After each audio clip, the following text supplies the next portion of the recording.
Hey guys, how are you all? Welcome back to my channel. Today we will see what if Naruto finds a legendary sword and summon. If you enjoy, then please like, share and do comments. A young blonde whiskered child traversed through the dense fog surrounding this willowy forest. The young man was bruised and beaten, his clothes were covered in dirt and blood. It had been months since he was last home, he had been on the run for a long time now. The bounty on his huge was huge, and it was because of that he couldn't trust many people. The young man was named Naruto. Said boy cursed his luck. It wasn't that long ago that things had been looking up for the blonde, but in a matter of days his entire life was practically ruined. The Godem Hokage was not a man on Naruto's good books. He was responsible for turning the young boy's life upside down. Had Tsunade been chosen as the Godem Hokage, things would never have turned out this way. After retrieving Tsunade from Tanzaku Gai, she was chosen as a major candidate for the Hokage position, but her opponent was a man known as Danzo Shimura. The council voted in favor of Danzo Shimura. Tsunade's long absence from Konoha, her excessive drinking, and her addiction to gambling were the only blemishes on her amazing repertoire. But they were still enough to sway the vote in Danzo's favor. Not that long after Danzo's appointment as Hokage, Sasuke had left the village to join Orochimaru. Danzo had sent Naruto along with Neji, Kiba, Shikamaru and Choji to capture Sasuke.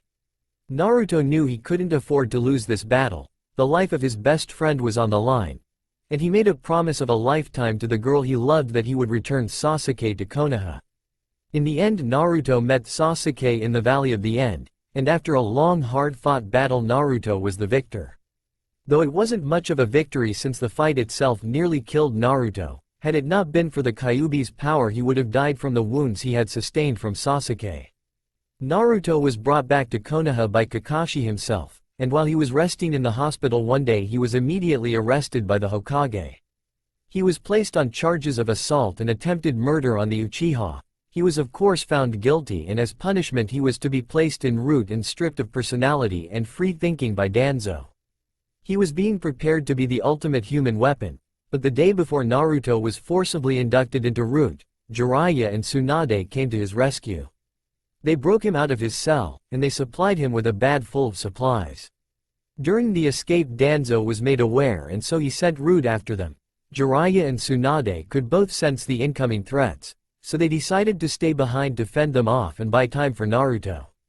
Since then Naruto hadn't known the fate of the two Sannin. But despite whatever happened to them, the blonde was forever thankful for their sacrifice. The following day when Naruto escaped from Root, he checked the supplies given to him in the bag. The first thing he noticed was a scroll. He decided to open the scroll first, and he saw directions from Jiraiya. It instructed Naruto to meet with Jiraiya's spy network. They would help him hide from the people chasing him down. Naruto followed the map that came with the scroll and headed to meet with Jiraiya's spy network one by one. Each of them helped Naruto. All of them had been notified of this from Jiraiya since before the prison breakout of Naruto. They housed Naruto for a week, some for days, they fed him, and they helped him go from one place to the next. But Naruto had his eyes set on one place. His goal was to reach Kirigakure. It was a dangerous place since it was in the middle of a bloody civil war.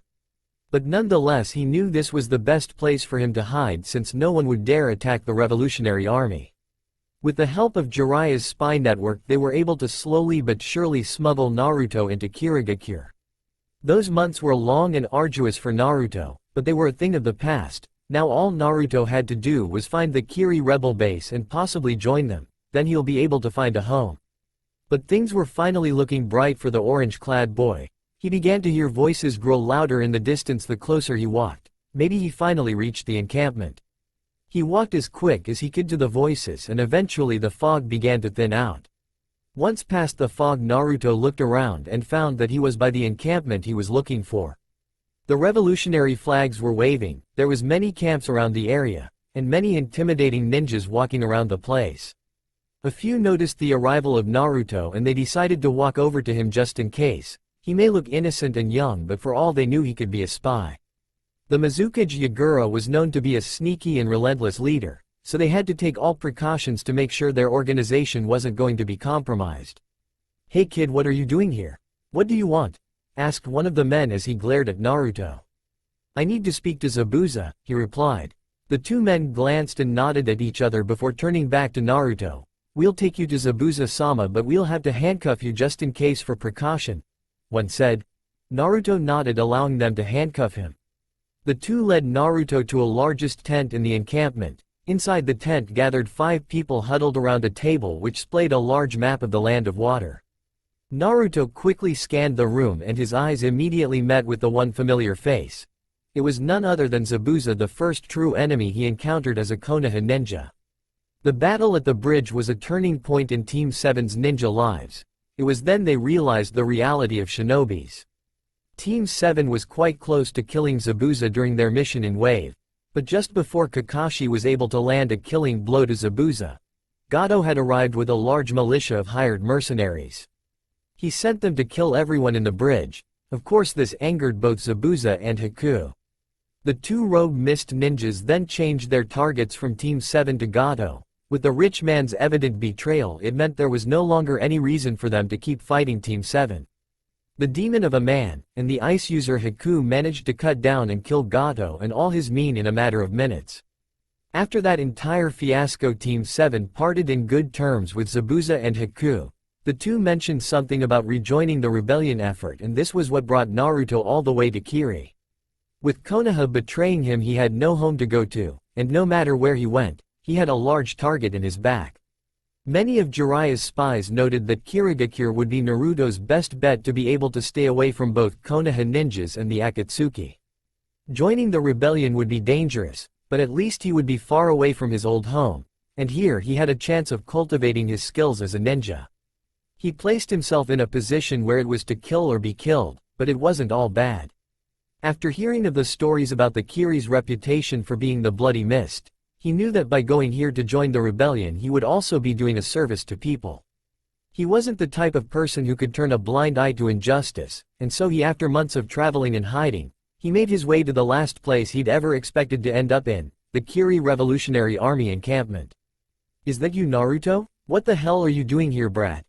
asked Zabuza before turning to the two revolutionary soldiers accompanying Naruto. "You two are dismissed. Can you unlock his shackles? He won't bite. He's an old friend of mine." The two soldiers nodded and undid Naruto's restraints before bowing to the 5 ninjas and leaving the camp. Naruto felt a lot comfier and at ease without those handcuffs. Zabuza-san, I hate to interrupt, but who is this child?" asked one of the ninjas. "He's the kid from the Land of Waves, the one I told you all about. Don't worry everyone, we can trust this kid. I can personally vouch for the brat," he replied. Naruto smiled brightly at the others, forgetting that there were others present. "Hey, my name is Naruto Uzumaki. It's a pleasure meeting you guys," he said. A middle-aged man with spiky blue hair and an eye patch on his left eye nodded at the child. "Greetings. My name is Ao. I serve as the advisor for Mei-sama," he replied in a curt manner. He wasn't sure about this child. He noticed the obvious Konoha Hite on his forehead, and despite Zabuza's connection to him, he wasn't going to immediately take the man's word on it.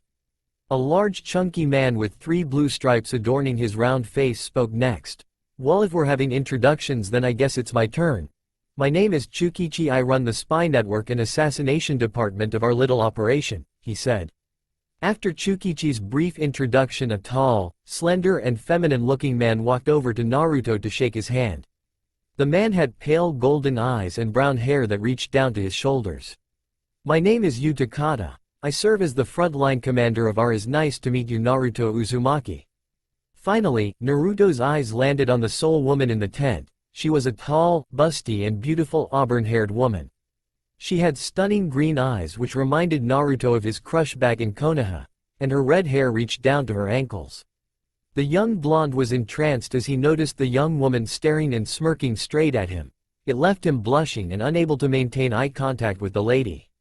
But from what he saw, she didn't seem that much older than him. She seemed to be in her teens. If Naruto had to guess, she was probably just 3 years older than he was. A stark contrast to the other people in the camp, who all seemed to be seasoned and experienced ninjas. The woman strutted over to Naruto before leaning down to give him a small kiss on the cheek. "You're cute. The name's Mei Terumi. I'm the leader of this rebellion." "It's so nice meeting you, Naruto-kun," she whispered in his ear in a sultry tone as Naruto shivered in delight. Naruto then turned to Zabuza. "So what do you do then?" he asked. I serve as the military strategist and drill sergeant. Well, with introductions out of the way, I feel like you owe us an explanation, Naruto. Not that I'm complaining or anything, but what are you, a Konoha ninja, doing all the way here? Asked Zabuza.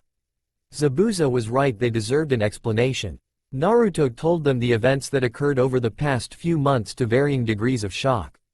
Zabuza was of course livid. He had grown to like the young man despite once being enemies, and it was a shame as to how Konoha was so willing to discard him. That's pretty much the entire story, and here I am right now, finished Naruto. I see, I'm sorry about what happened to you, Naruto-kun. But it doesn't answer the big question, why are you here? Asked Mei. Naruto sighed. He caught the attention of the entire tent when he bowed down in respect. Zabuza didn't know Naruto all too well, but he knew enough to know that Naruto wasn't the type of person to bow down to anyone, and to see the boy in this state surprised him greatly. I wish to join the Revolutionary Army, declared the blonde, shocking the 5 ninjas. You an outsider? Why would you want to help our cause? It has nothing to do with you, asked the skeptical Ao. I know it seems shady with me being a former Konoha ninja, but I am serious. I want to help because I know it's the right thing to do, replied the blonde. Zabuza then voiced his own opinion. I can vouch for the brat. I believe him, he said as Naruto smiled thankfully at him. Ao scowled in response. If you vouch for him, you can have the responsibility of dealing with him, he replied. I'll gladly take that responsibility. I know for a fact that this kid can help our forces, replied the man.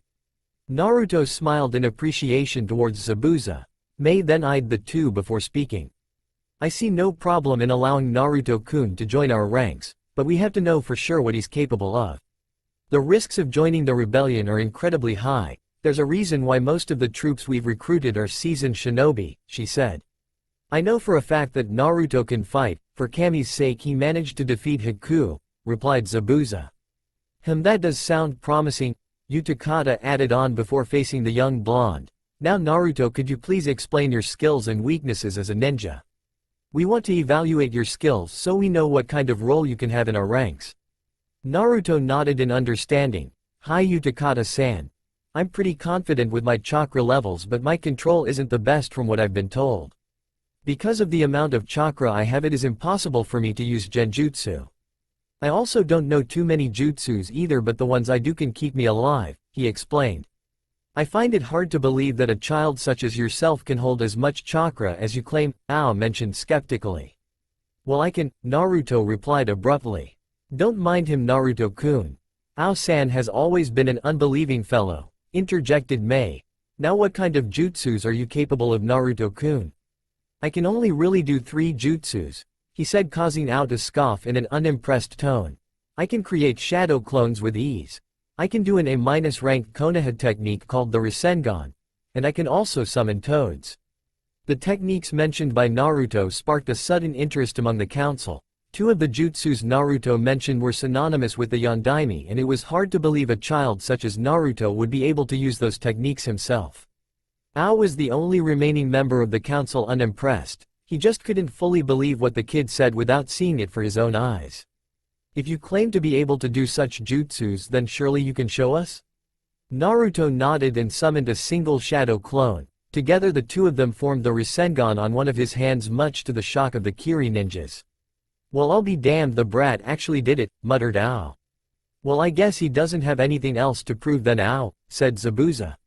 HMPH, I guess not, but just remember, Zabuza, he'll be your responsibility, warned the man. Don't worry, I intend to look after the brat myself. I owe him one. Actually, there is one other thing I need to tell you guys about myself, Naruto interjected, gaining the attention of all the ninjas. Oh, and what would that be, Naruto-kun? Mei asked curiously. Naruto sighed nervously in front of these ninja. The truth is I am also a Jinchuriki, he claimed, shocking every single individual in the tent. A tense silence surrounded them. All eyes were directly on Naruto after this bold statement. Naruto then noticed a hushed discussion among the elder ninjas. He tried to listen in, but they did well to keep their voices low and quiet. A few minutes of soft discussion ensued. To Naruto it felt like hours. All of them were staring at him and talking about him among themselves. This unnerved the young man, making him slightly nervous. Tell us, Naruto, what beast do you hold within you? Zabuza questioned. The young blonde was brought out of his trance. Well, you see, I hold the Kyuubi, he answered. Mei gasped in shock, while the others studied Naruto and his form. This could be useful for us, exclaimed Ao. We all know that Yagura is also a Jinchuriki himself. That's true, Yagura holds the Sanbi, but now we can use the Kyuubi against him. This will increase our chances significantly. He can be the weapon that wins us this war, muttered Chukichi. That final statement greatly annoyed Naruto. I'm not a weapon, he declared passionately as the attention of the ninjas was placed back on the boy. I have no intentions on using the Kyuubi or his powers. I've seen what it can do, and it is dangerous. I want to help you with my own merit. I can fight for myself. I am a ninja, not a mindless weapon. Mei decided it was best to apologize to Naruto for their conduct. Forgive us, Naruto-kun, we didn't mean to speak of you as such. We are in a difficult position and news such as this can tip the scales in our favor, she explained to the boy. Before any of that, if what you say is true, then you have the potential to hold an incredible amount of power. If used and harnessed correctly, you may be able to single-handedly win us the war, argued Ao. But what proof do we have that what you say is true? Naruto glared at the blue-haired man before lifting his shirt to show the seal placed on his stomach. This is the seal that holds the Kyuubi within me, he replied. Utakata couldn't take his eyes off the seal. He knew then and there that the boy wasn't lying. I believe Naruto. During our battle at the bridge, he unleashed a powerful and evil chakra that had an incredible amount of killer intent. I was rooted to the spot, and it was with that power he managed to defeat Haku, explained Zabuza. If so, then all the more reason we allow him to join us. The Kyuubi's powers can easily overwhelm the powers of the Sanbi, said Chukichi. Naruto clenched his fists in frustration. I said it already, I am not a mindless weapon. You guys don't know what the Kyuubi's chakra is capable of. I am fully aware. I do not want to rely on it, it is far too dangerous, he yelled. I agree with Naruto, as the Jinchuriki he would surely know best. I am confident that his skills as a shinobi alone are valuable enough, and if he feels as though the Kyuubi's powers shouldn't be used, then I for one am inclined to agree. The young blonde nodded gratefully towards Zabuza for standing up for him. Right after that, Utakata too spoke up. I too agree with Naruto-san. I can understand his position, he said to his colleagues before turning to face the young blonde. Naruto-san, I too am a Jinchuriki and I sympathize with you. I hold the Rokubi and I found it difficult at first to control his powers. I can only imagine how much harder it is to hold the Kyuubis. I commend you for your strength. Naruto was surprised to find himself with yet another Jinchuriki. First it was Gaara and now there was this man Utakata before him. Arigato Utakata-san, he replied. Well, you all already know where I stand, replied Ao. Same goes for me, Chukichi added. Then that leaves me, I guess, Mei sighed. I understand the concerns of both parties, but I agree with Naruto-kun. He would best know the powers of the Kyuubi, and if he deems it too dangerous to use, then I must go by his word. Besides, if Zabuza-san is already willing to vouch for Naruto-kun's skills as a shinobi, then I can't see a reason as to why that wouldn't be enough to recruit him. Naruto smiled before nodding thankfully at the auburn-haired Kunoichi. Well, I guess that settles that, exclaimed Zabuza. Welcome to our forces, Naruto. The young blonde smiled before bowing respectfully in front of the five. Arigato, you won't regret this decision. I know I may not be from Kirigakure, but I will fight for it the same way I once fought for Konoha, he answered sincerely. Mei chuckled softly. My, what a promising recruit we have, she said. Now is there anything else you four want to tell him before I give him the tour? Asked Zabuza.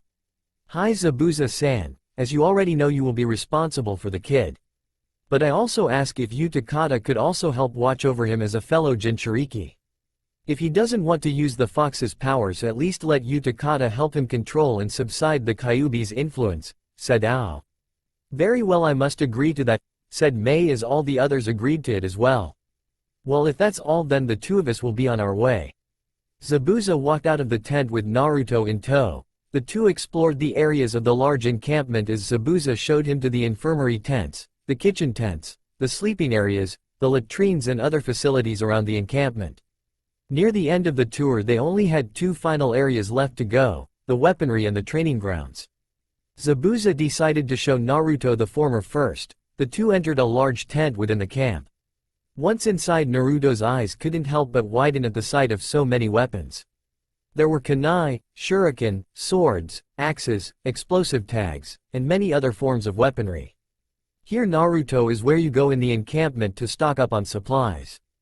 But make sure to not to be wasteful. I know that we have a lot of weapons stocked up, but procuring them can be difficult at times, so remember to try your best to hold on to them, he explained. Naruto nodded as he continued to scan the area, but then his eyes landed on the very end of the tent, and there stood 3 unique blades placed in a safe display. Naruto was able to recognize 2 of the swords. It was the large blade that Zabuza once held, and the other were the twin swords of Raiga Kurasuke, another member of the 7 swordsmen that Naruto and his team defeated when he was still loyal to Konoha. If Naruto remembered correctly, Zabuza's sword was named Kabikira Bocho and Raiga's was named Kiba. "Hey Zabuza-san, why's your blade over there? Don't you always carry it around with you?" asked Naruto, "and what's with that other blade next to it?" "It looks badass. Unfortunately, during our battle at the Land of Waves I sustained heavy injuries. I barely survived the onslaught of Gato and his men, but when you and your team nursed Haku and I back to health, Haku was able to recover well, but I lost a lot of mobility and strength in my arms. Wielding the blades are extremely difficult and taxing, and no one has proven themselves worthy yet, so for now those blades are retired in the armory," he explained. "Ah, I see, I'm really sorry with how things turned out," replied Naruto. "You have nothing to apologize for. In fact, if it wasn't for you and your team Haku and I may no longer be walking this earth. So, if anything, you have my thanks, Gaki," he said. Naruto smiled up at the man. "I never pegged you for a softie, Zabuza," he said. Zabuza bonked Naruto on the head, eliciting a pained hiss from the blonde. "Don't push your luck, brat," he warned. The young blonde rubbed the top of his head, nursing the lump before turning his attention back to the other 2 swords. "What's up with Raiga's swords? How'd they get here? And what's with that last sword over there?" he asked. "Well, when news spread about Raiga's death at the hands of you and your team, we immediately sent out a skilled unit to recover the swords. We made sure to reach it before the Mizukage's forces could. Let me say this, kid, you certainly have a knack for defeating members of the 7 swordsmen." Naruto blushed at the praise. "Yeah, well, I have good teammates, that's all," he said. As for the 3rd and final sword, that is the Haramekure, it once belonged to one of best warriors in the rebellion, Mangetsu Hazuka. A few years ago, he was ambushed and killed by the Mizukage's best forces. We couldn't save him, but at least we recovered the sword before they could. Though the loss of Mangetsu left us severely weakened. "Man, these swords must really be important for you guys to fight over them," muttered the blonde. "They really are, Naruto. The 7 swords are all legendary swords, each with a unique power, making it extremely powerful. If placed in the right hands, they could shift the tides of war. That's why there's currently a large power struggle for possession of all 7 swords. Now we have 3 of the 7, leaving 4 more out there. I for one believe that the swords are our key towards winning this war, and so we are putting a lot of our efforts into gathering all 7 of the swords." "4 more? Do you know where they are right now?" asked the boy as Zabuza nodded. "From the remaining 4, 3 are currently in the possession of Yagura and his forces. Among the previous generation of the 7 swords, 3 of them remained loyal to the Mizukage. 2 of them turned rogue, while Mangetsu and I joined the side of the rebels. The 3 loyal to the Mizukage are Kushimaru Kurarare, he wields the Nuabari, Jinin Akabino, he wields the Kabutowari, and finally there's Jinpachi Munashi, he wields the Shibuki," he answered. "Who were the 2 that went rogue then?" "One was Raiga, but since he had been killed, he is no longer a factor. Personally, I would like to thank you for that. Raiga was causing too much trouble for our liking, and it was because of his death we claimed the Kiba, putting us in even grounds with the Mizukage. Ah, it was no problem at all. I couldn't let Raiga continue doing what he pleased. Then there's the wielder of the Samahata. He is by far the most powerful of us all. He was second only to the Mizukage himself in terms of power. His name is Kisame Hoshigaki." Naruto's eyes widened. That name sounds familiar. Is he that real tall shark-looking guy? Carries around this bandaged-up sword or something? Asked Naruto. "Yeah, that's him. How do you know him?" asked Zabuza. "I fought him once," replied Naruto. "I was almost done for before my sensei came to my rescue." "You fought Kisame? It's amazing that you're still alive." "Yeah, no kidding, that guy was dangerous," replied Naruto. "So anyway, back to the topic at hand. What's going on with these swords then? Wouldn't it be a waste not to use them against the Mizukage? Yes, but it would be more of a waste to hand them to someone not ready only for them to get killed. If that were to happen and Yaguro reclaims any of those swords, that will put us at a severe disadvantage, since I'm certain there's people in his ranks who can wield the swords. Man, that sucks then. Surely there's someone around here who can use those swords? Unfortunately, not at this moment in time, but we have some recruits around your age showing extreme promise. Typically, we refrain from recruiting teenagers into our ranks, but desperate times call for desperate measures. We don't have many, but we have a few soldiers your age. The only reason they were accepted was because they showed aptitude advanced for their ages, and each of them showing incredible amounts of potential. I guess that's just something war will do to you.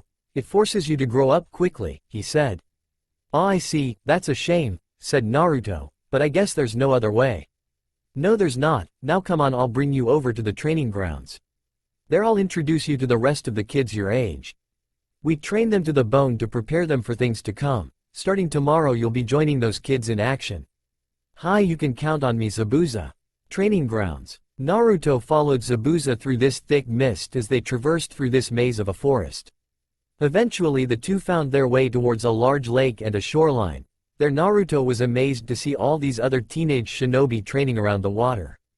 Upon the arrival of Zabuza, all ceased their actions and lined up in front of the man. Naruto eyed all 6 of them, all of them young, but despite their age they exuded a certain level of power advanced for their age. This heavily impressed Naruto, and he hoped to be of use to them, seeing as how they would be his new comrades.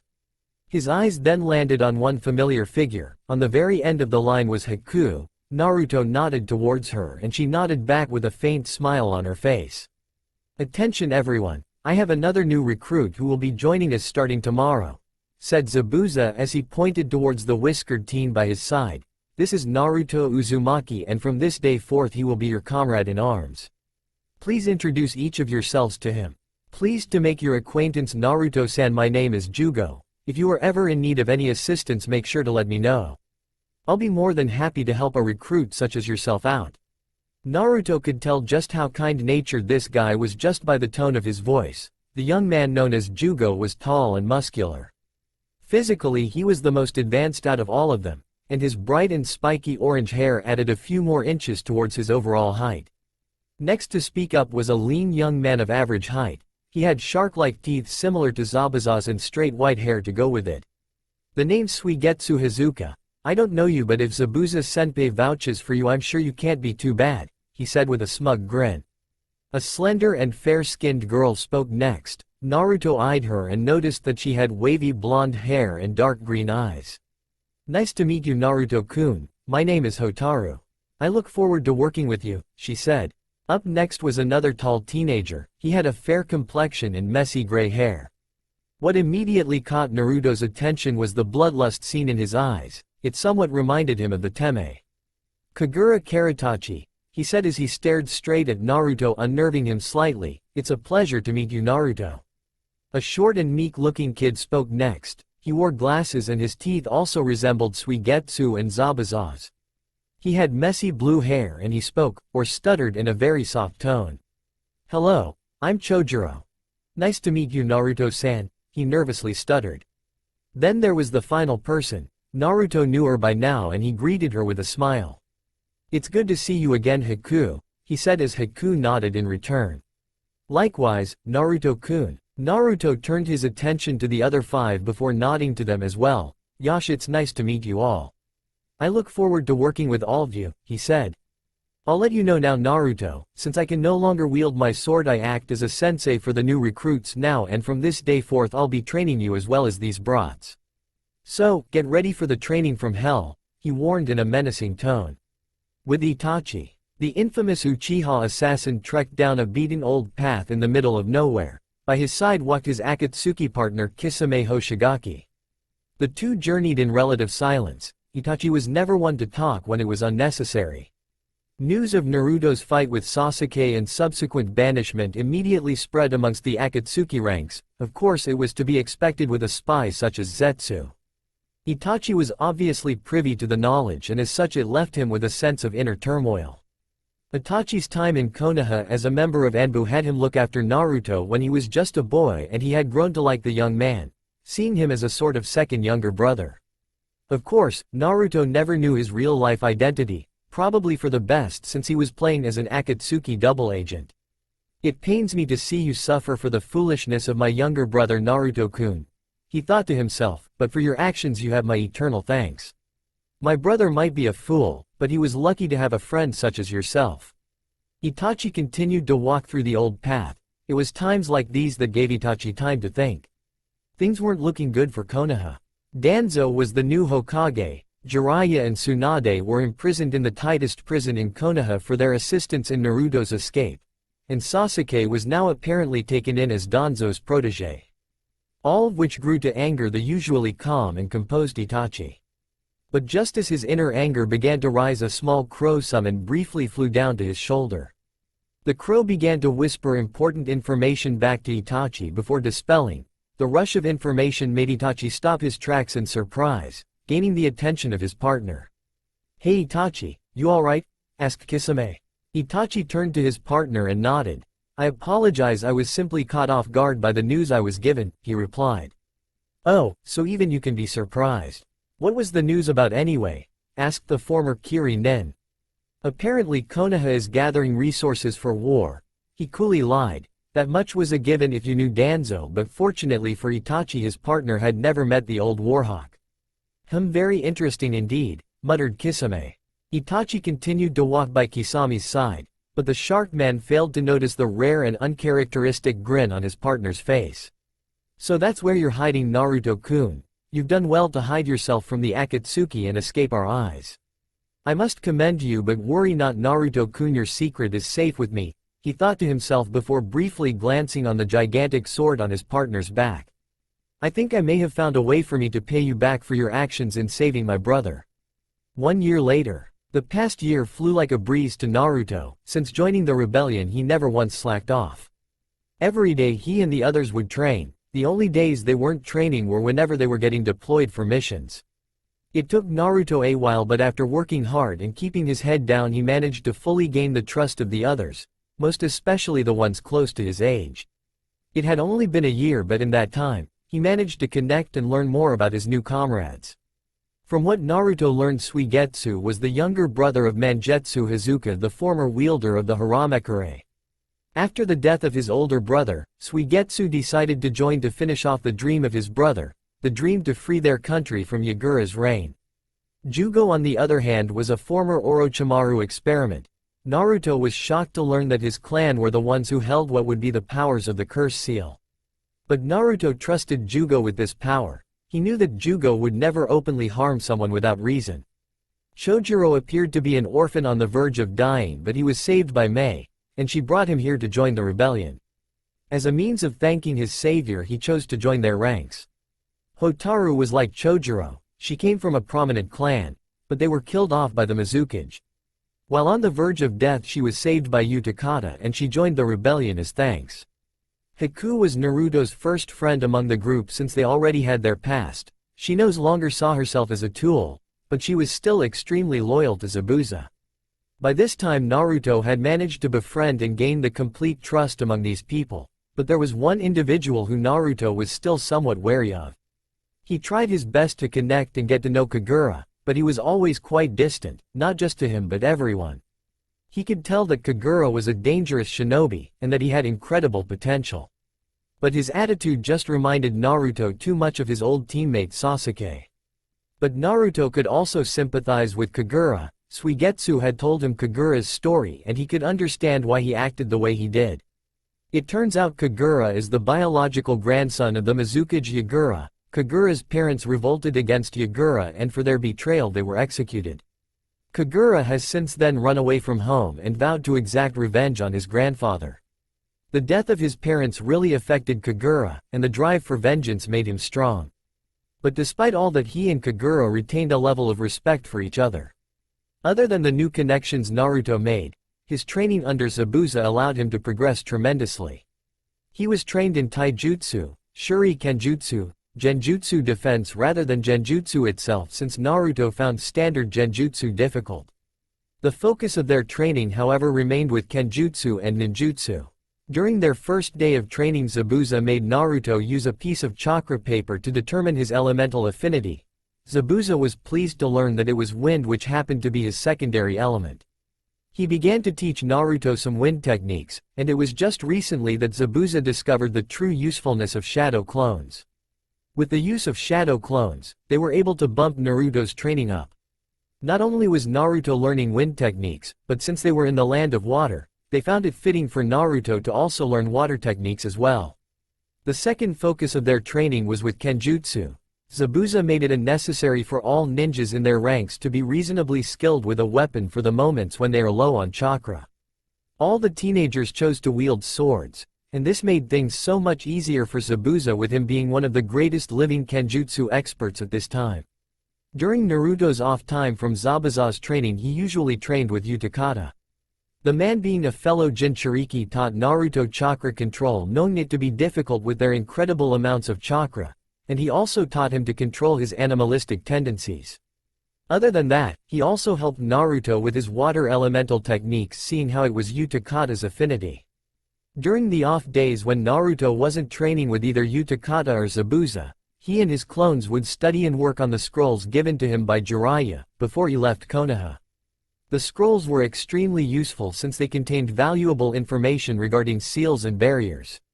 All in all, with his new home, Naruto knew he couldn't remain stagnant, so every opportunity he had to train, he took it. He was now in survival mode. In Kiri it was eat or be eaten, and so Naruto made sure to hone his skills. Konoha. Since Danzo had been appointed Godem Hokage, the village of Konoha has since then gone through drastic changes. Gone now were the beliefs of old. A new Konoha was rising. One of Danzo's first decrees was to lower the genin requirement age from 12 down to 10. He also forced all ex-shinobi to unretire. It was clear that the Hokage was planning something. One wouldn't typically amass soldiers in such a manner for the sake of it. True to the statement, news of a declaration of war from Konoha was soon spreading across the land of fire.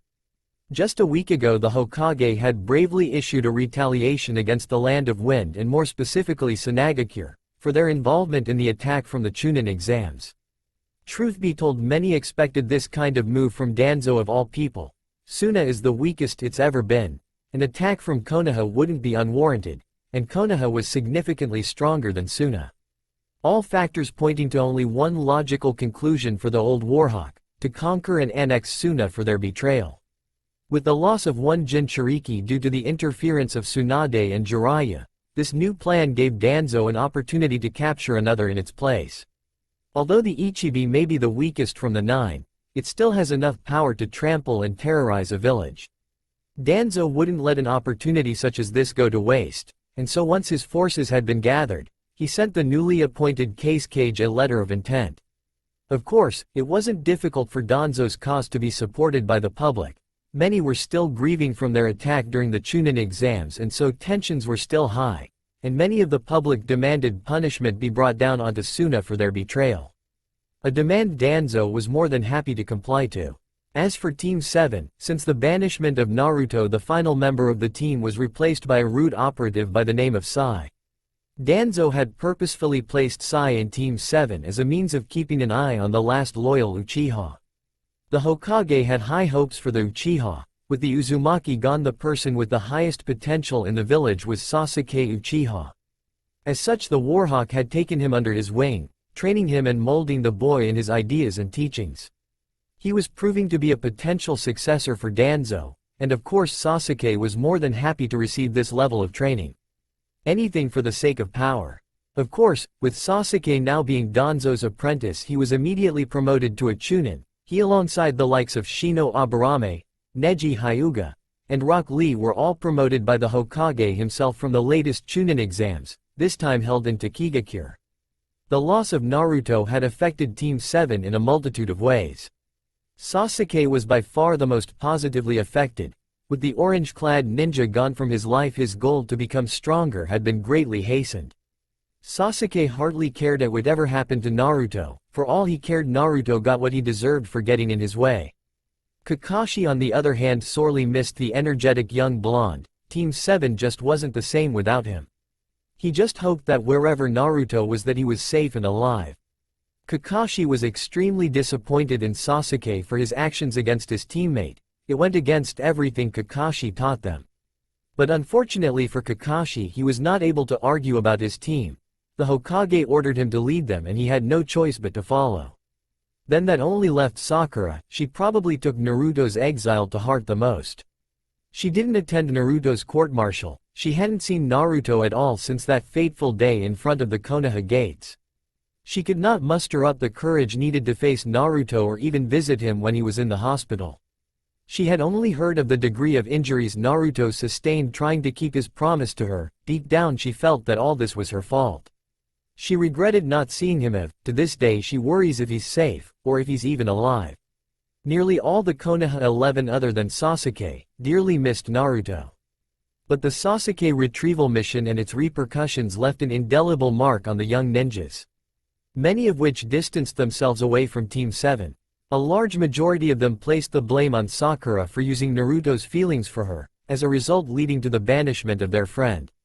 It was only now they began to see Naruto in a different light, and now all his dreams and aspirations were forcibly taken away from him.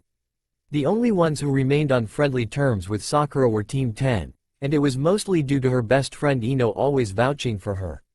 She regretted her treatment of Naruto. It was only now she was seeing how important he was to her life.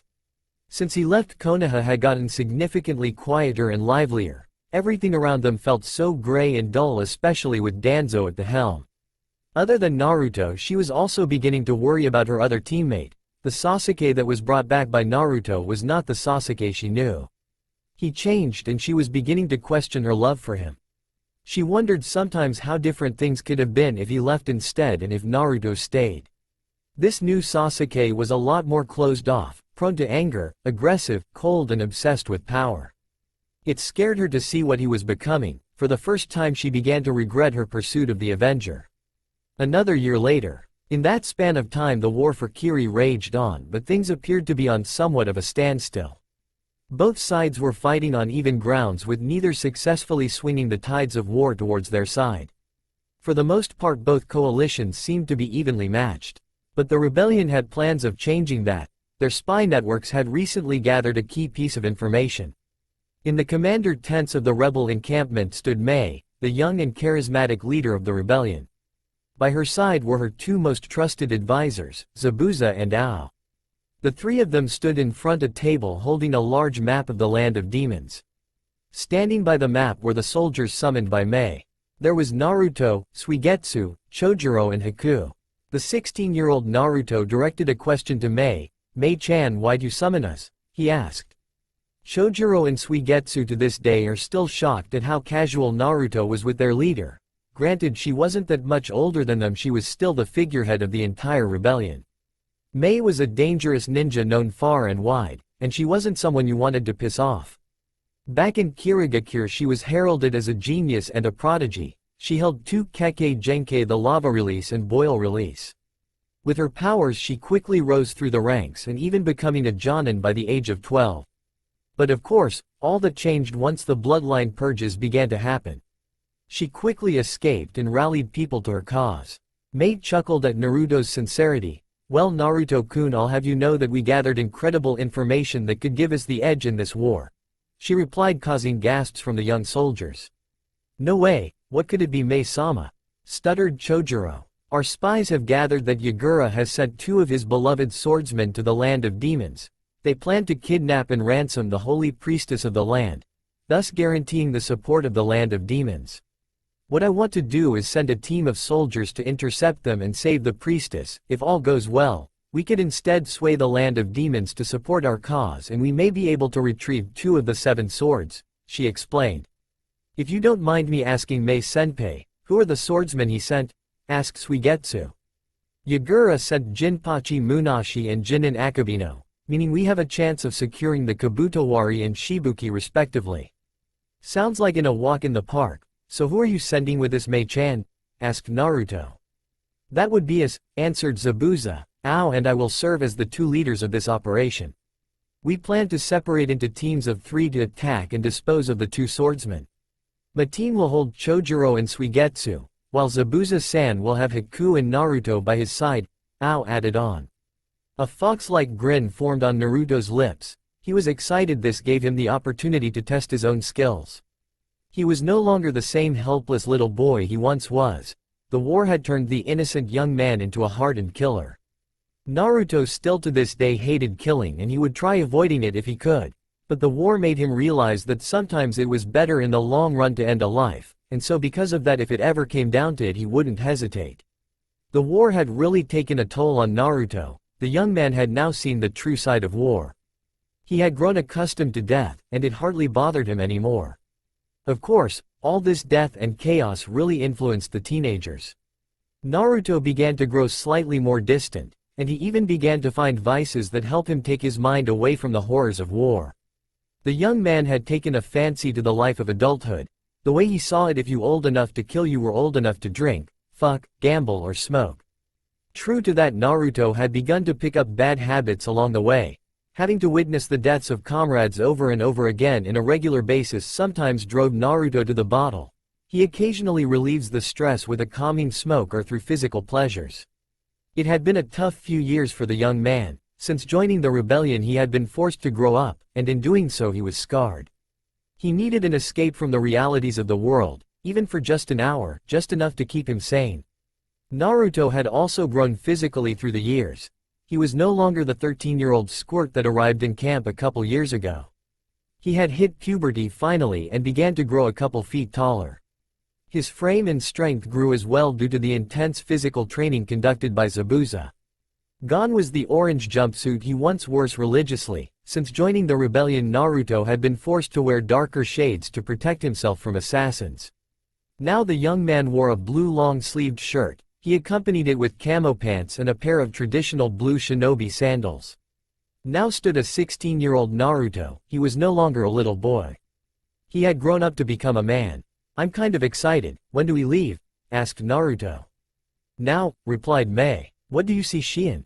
Shien's pale lavender eyes stared straight into Naruto's cerulean eyes, her filled with dread. She trembled in fear as she clung onto his shirt. "You're going to die," she stuttered. Naruto's demeanor did not change once upon hearing what she said. The young blonde merely chuckled before taking another drag off his cigarette. "I'm going to die?" he asked. "Sorry, Shien, but that isn't happening." Her expression changed from fear to anger in a matter of seconds. She knew that Naruto was here to protect her, but sometimes she just wanted to kill him herself. He was infuriating. Ever since his mission had started, he'd find ways to press her buttons. But over time she saw another side to Naruto. She saw the side of him that never gave up, the side that cared deeply for his friends, and the side that always fought for justice and righteousness. Despite him being infuriating at times, she knew he was a good man and that she was in safe hands. Naruto, on the other, didn't fare that much better with the priestess at first. Upon first meeting her, he found her to be quite snobbish, entitled and cowardly, three of the qualities Naruto hated the most.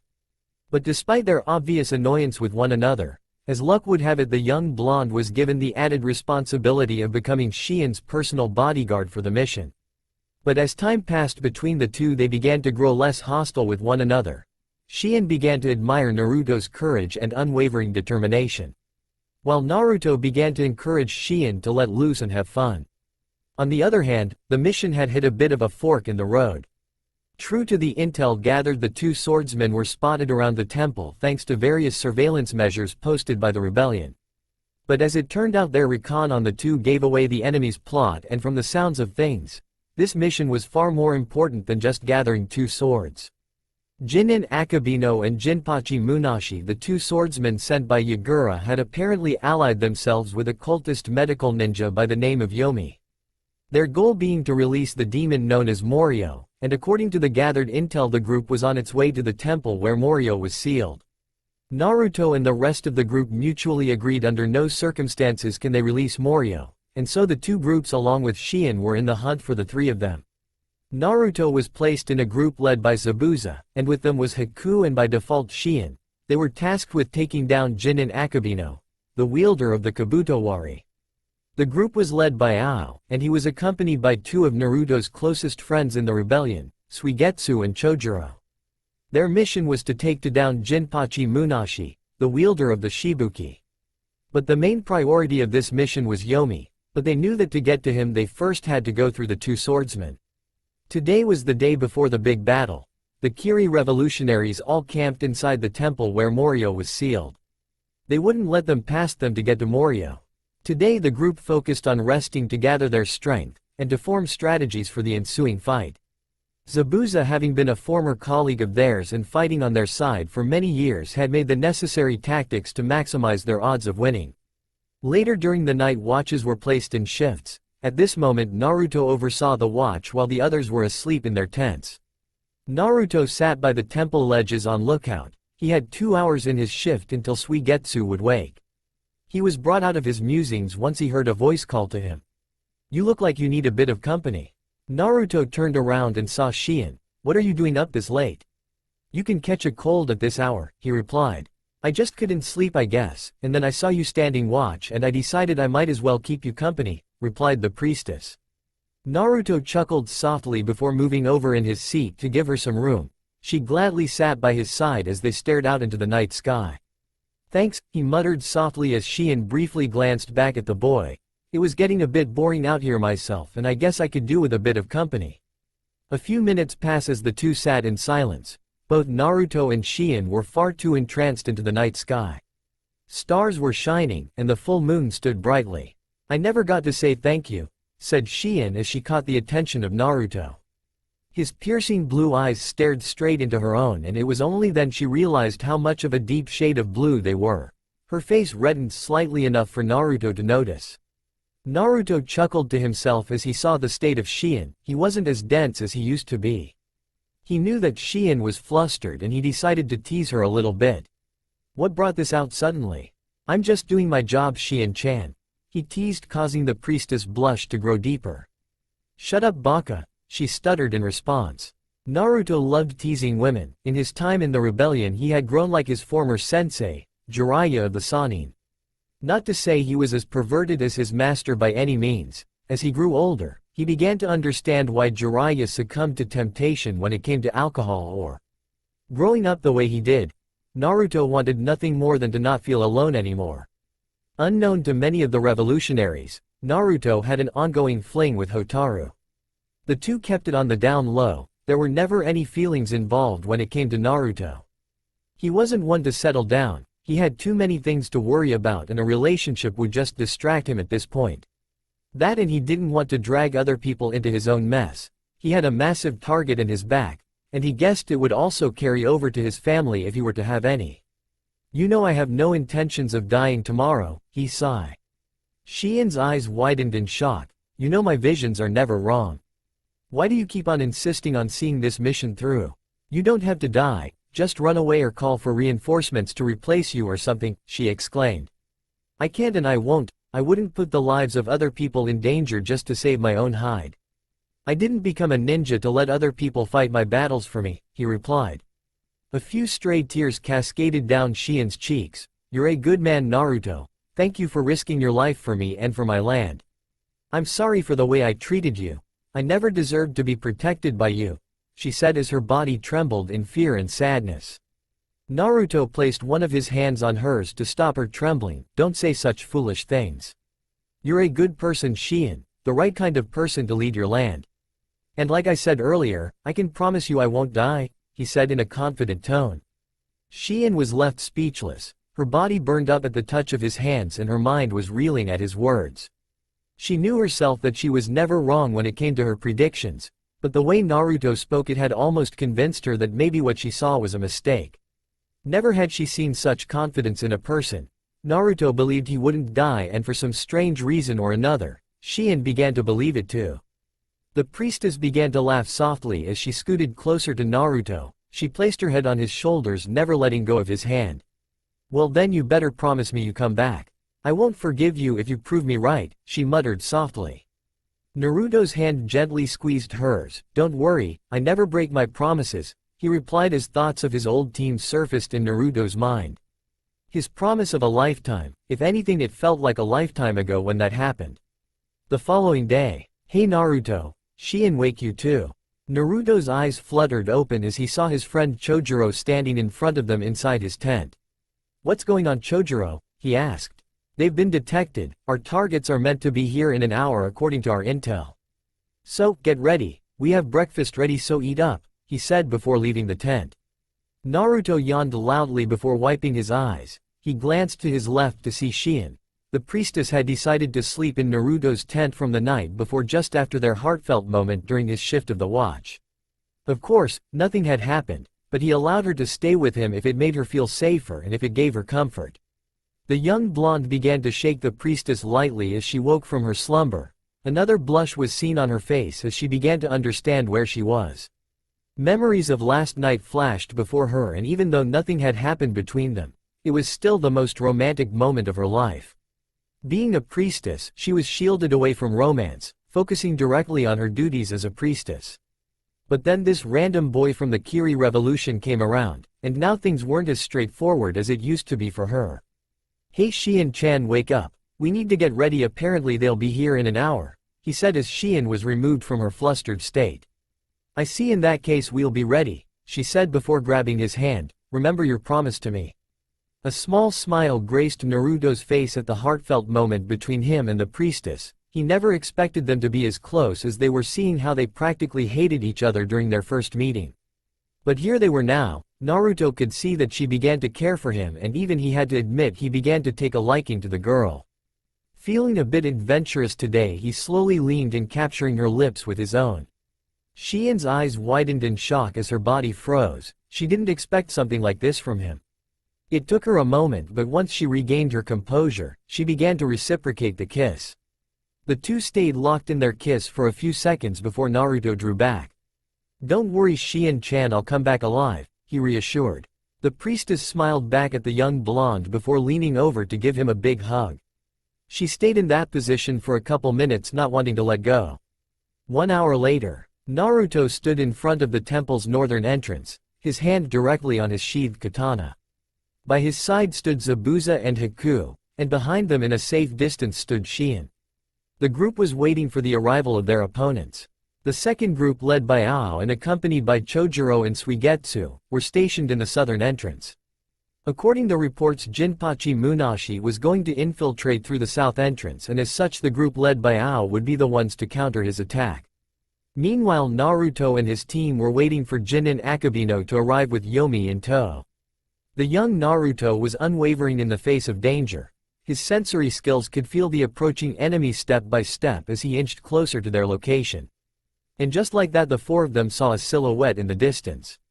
The enemy was far away, but the four of them knew exactly who it was.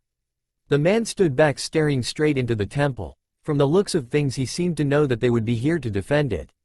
In a matter of seconds, the enemy ninja sprinted towards temple. Jinin ran with the Kabutowari in hand, ready to deliver a devastating opening blow to his opponents. The group led by Zabuza were also alerted once they heard explosions going off into the distance. TCH, it seems Jinpachi just got here as well, Zabuza muttered to himself before turning his direction back to his old companion Jinin. It's been a long time, Jinin. Been far too long, Zabuza. Now show me what you got, he replied before jumping up into the air. He was about to deliver a powerful jumping attack to where Zabuza stood. But Zabuza jumped away in time. Instead of Zabuza, Jinin's sword connected with the group and it left a crater in its attack. Watch out, you two. The Kabutowari, if used properly, can deliver powerful attacks. It relies on brute strength, and trust me, Jinin has brute strength, he said as he glided through the air. A small grin was seen on the enemy's face. You give me too much praise, Zabuza, he said before lifting his sword from the ground. There was dust all over the area where Jinin stood. His attack had really left a mark in the ground. Through the large dust cloud emerged another figure. Up into the sky, the group was distracted by the sight of Yomi jumping into the air. Zabuza's eyes widened when he realized that Jinin was meant to be a distraction. He was about to jump after Yomi and chase him, but while he was distracted, he failed to see Jinin appear just by his side. When did he get so fast? He thought to himself in distress. Jinin then delivered a powerful attack with the hammer side of his Kabutowari straight into Zabuza's torso. He was sent flying into the air, effectively knocked out by that one hit. Zabuza-sama, yelled Haku. Don't worry, Brad, he's not dead. I know Zabuza and he won't die from just one attack. Man, He's gotten weaker since I last saw him. If he had his old sword with him, he may have stood a chance, explained Jinin.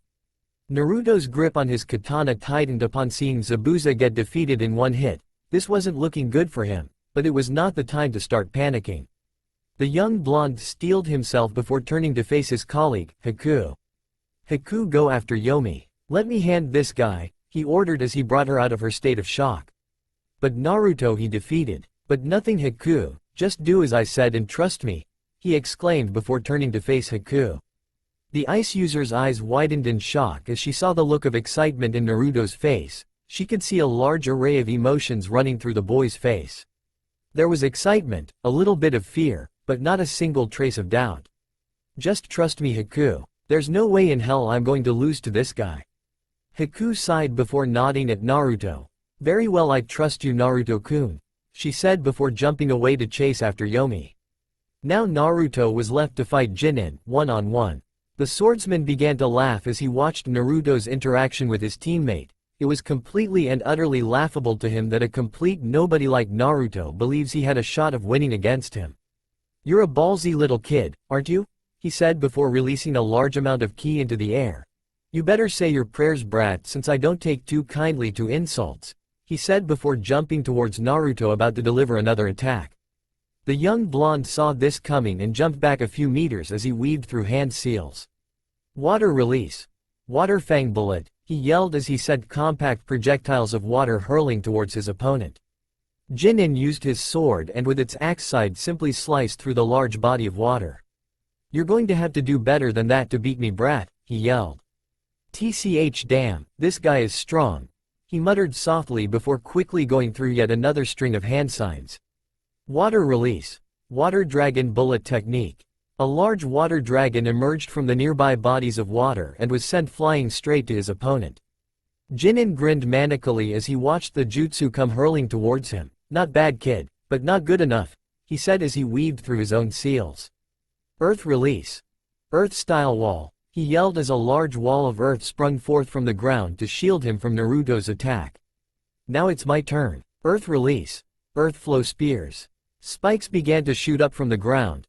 Naruto managed to jump back just in time, but he didn't have much room to breathe since as soon as he jumped back Jinin appeared directly in front of him ready to strike. He swung his sword down on Naruto, but thankfully the young blonde managed to unsheath his katana just in time to block the combined attack of the Kabutowary's axe and hammer. The blonde was lucky to have placed wind chakra on his sword because had he not then his katana would have been destroyed in an instant, and he would have had his head split open. But despite Naruto narrowly escaping death, the force of the attack did leave a significant amount of damage on the young man. He was sent flying down to the ground unceremoniously. Naruto braced himself for impact and he was left winded and bruised at the powerful attack. He coughed out a bit of blood before gingerly standing back up. He could hear a familiar voice in the distance cheering him on. He grabbed a hold of his katana and he knew he couldn't afford to lose. Don't you dare die, Naruto, Shien yelled in the distance. Jinin began to grow annoyed at the cheerleader standing by the sides. He decided it was best to get rid of her while the boy was recovering. He quickly ran towards the priestess. He watched in delight as her eyes widened in shock and her body trembled in fear. He appeared before her in a matter of seconds and he towered over the priestess ready to deliver a killing blow to the defenseless girl. Naruto saw this and grit his teeth. He dug into his resolve and sprinted as fast as he can to the priestess. He arrived just in time to push her away and in return he blocked the Kabutowary's attack with his katana once more. Naruto was left in a battle of strength with Jinin. His katana was only holding back from the raw power of the Kabutowary. Leave her out of this, you bastard, your fight is with me, he said before kicking Jinin by the midsection, giving Naruto the best chance to escape that unfavorable position. He quickly grabbed Shien and jumped back to a safe distance. Sorry about that, I'll try not to make you worry, he said to Shien as he held her in his arms. Once they were in a safe distance, he let go of Shien and made sure she hid somewhere where she would be safe. Jinin was still recovering from the kick delivered to his solar plexus and this gave Naruto the perfect opportunity to strike. Naruto summoned a single shadow clone and the two of them completed two separate sets of hand seals. Shuriken Shadow Clone Technique. Wind Release. Gale Palm. The two techniques were used in cooperation of each other. An incredible amount of shuriken was summoned by Naruto and the strength of the projectiles was further enhanced by the wind jutsu. The swordsman was beginning to feel annoyed at the boy. He grabbed his sword and he swung the hammer down onto the ground to effectively creating a large wall of earth to shield him. He didn't have time to go through the seals, so improvising on the spot would do. "Prepare to get your ass kicked, you jerk," yelled Naruto as he followed up with another attack. Water release. Water colliding wave. He began to create a large spiraling vortex of water and he immediately sent it to attack his opponent. Jinnen was surprised to see such a powerful jutsu from his opponent, serves him right for undermining him from the get-go. It seems that the loudmouth blonde had a bit more tricks up his sleeve than he initially thought. "Two can play at this game, brat," he yelled as he summoned his own water vortex. "You aren't fighting just an ordinary Jonagaki. You're fighting one of the 7 swordsmen, so prepare to die." Water release. Water colliding wave. The two vortexes collided violently. The area was drenched in water, but both Naruto and Jinnen managed to keep their footing despite the large force of water trying to blow them away. Neither one of the fighters wanted to give an inch in this battle. Jinnen immediately took on the offensive the second the water began to disperse. Earth release. Earth dragon bullet, he yelled as a large mud dragon sprang forth from the ground and flew towards the blonde ninja. Naruto stood his ground. Wind release. Vacuum great sphere, he yelled as he blew out a large sphere of compressed air towards the dragon. The two jutsus ended up negating each other, and during the middle of the attack, Naruto sprung forth on the offensive. The blonde exhaled wind chakra onto his blade, once again using the wind release. Vacuum blade to strengthen and sharpen his katana. He instantaneously appeared in front of Jinnen, catching the man by surprise. The man jumped back upon seeing Naruto. The blonde on the other hand plunged his sword towards Jinnen's heart, but the man was able to narrowly dodge the killing blow. But luckily for Naruto, his strike managed to land on his left shoulder. Jinnen winced in pain as he nursed his bloodied shoulder. "Fuck, that stings. You'll pay for that, Gaki," he yelled as he sprinted towards Naruto. He swung his axe towards the blonde. Naruto managed to block it just in time, but the Kabutowari's hammer end connected with the axe, adding a powerful force to the swing.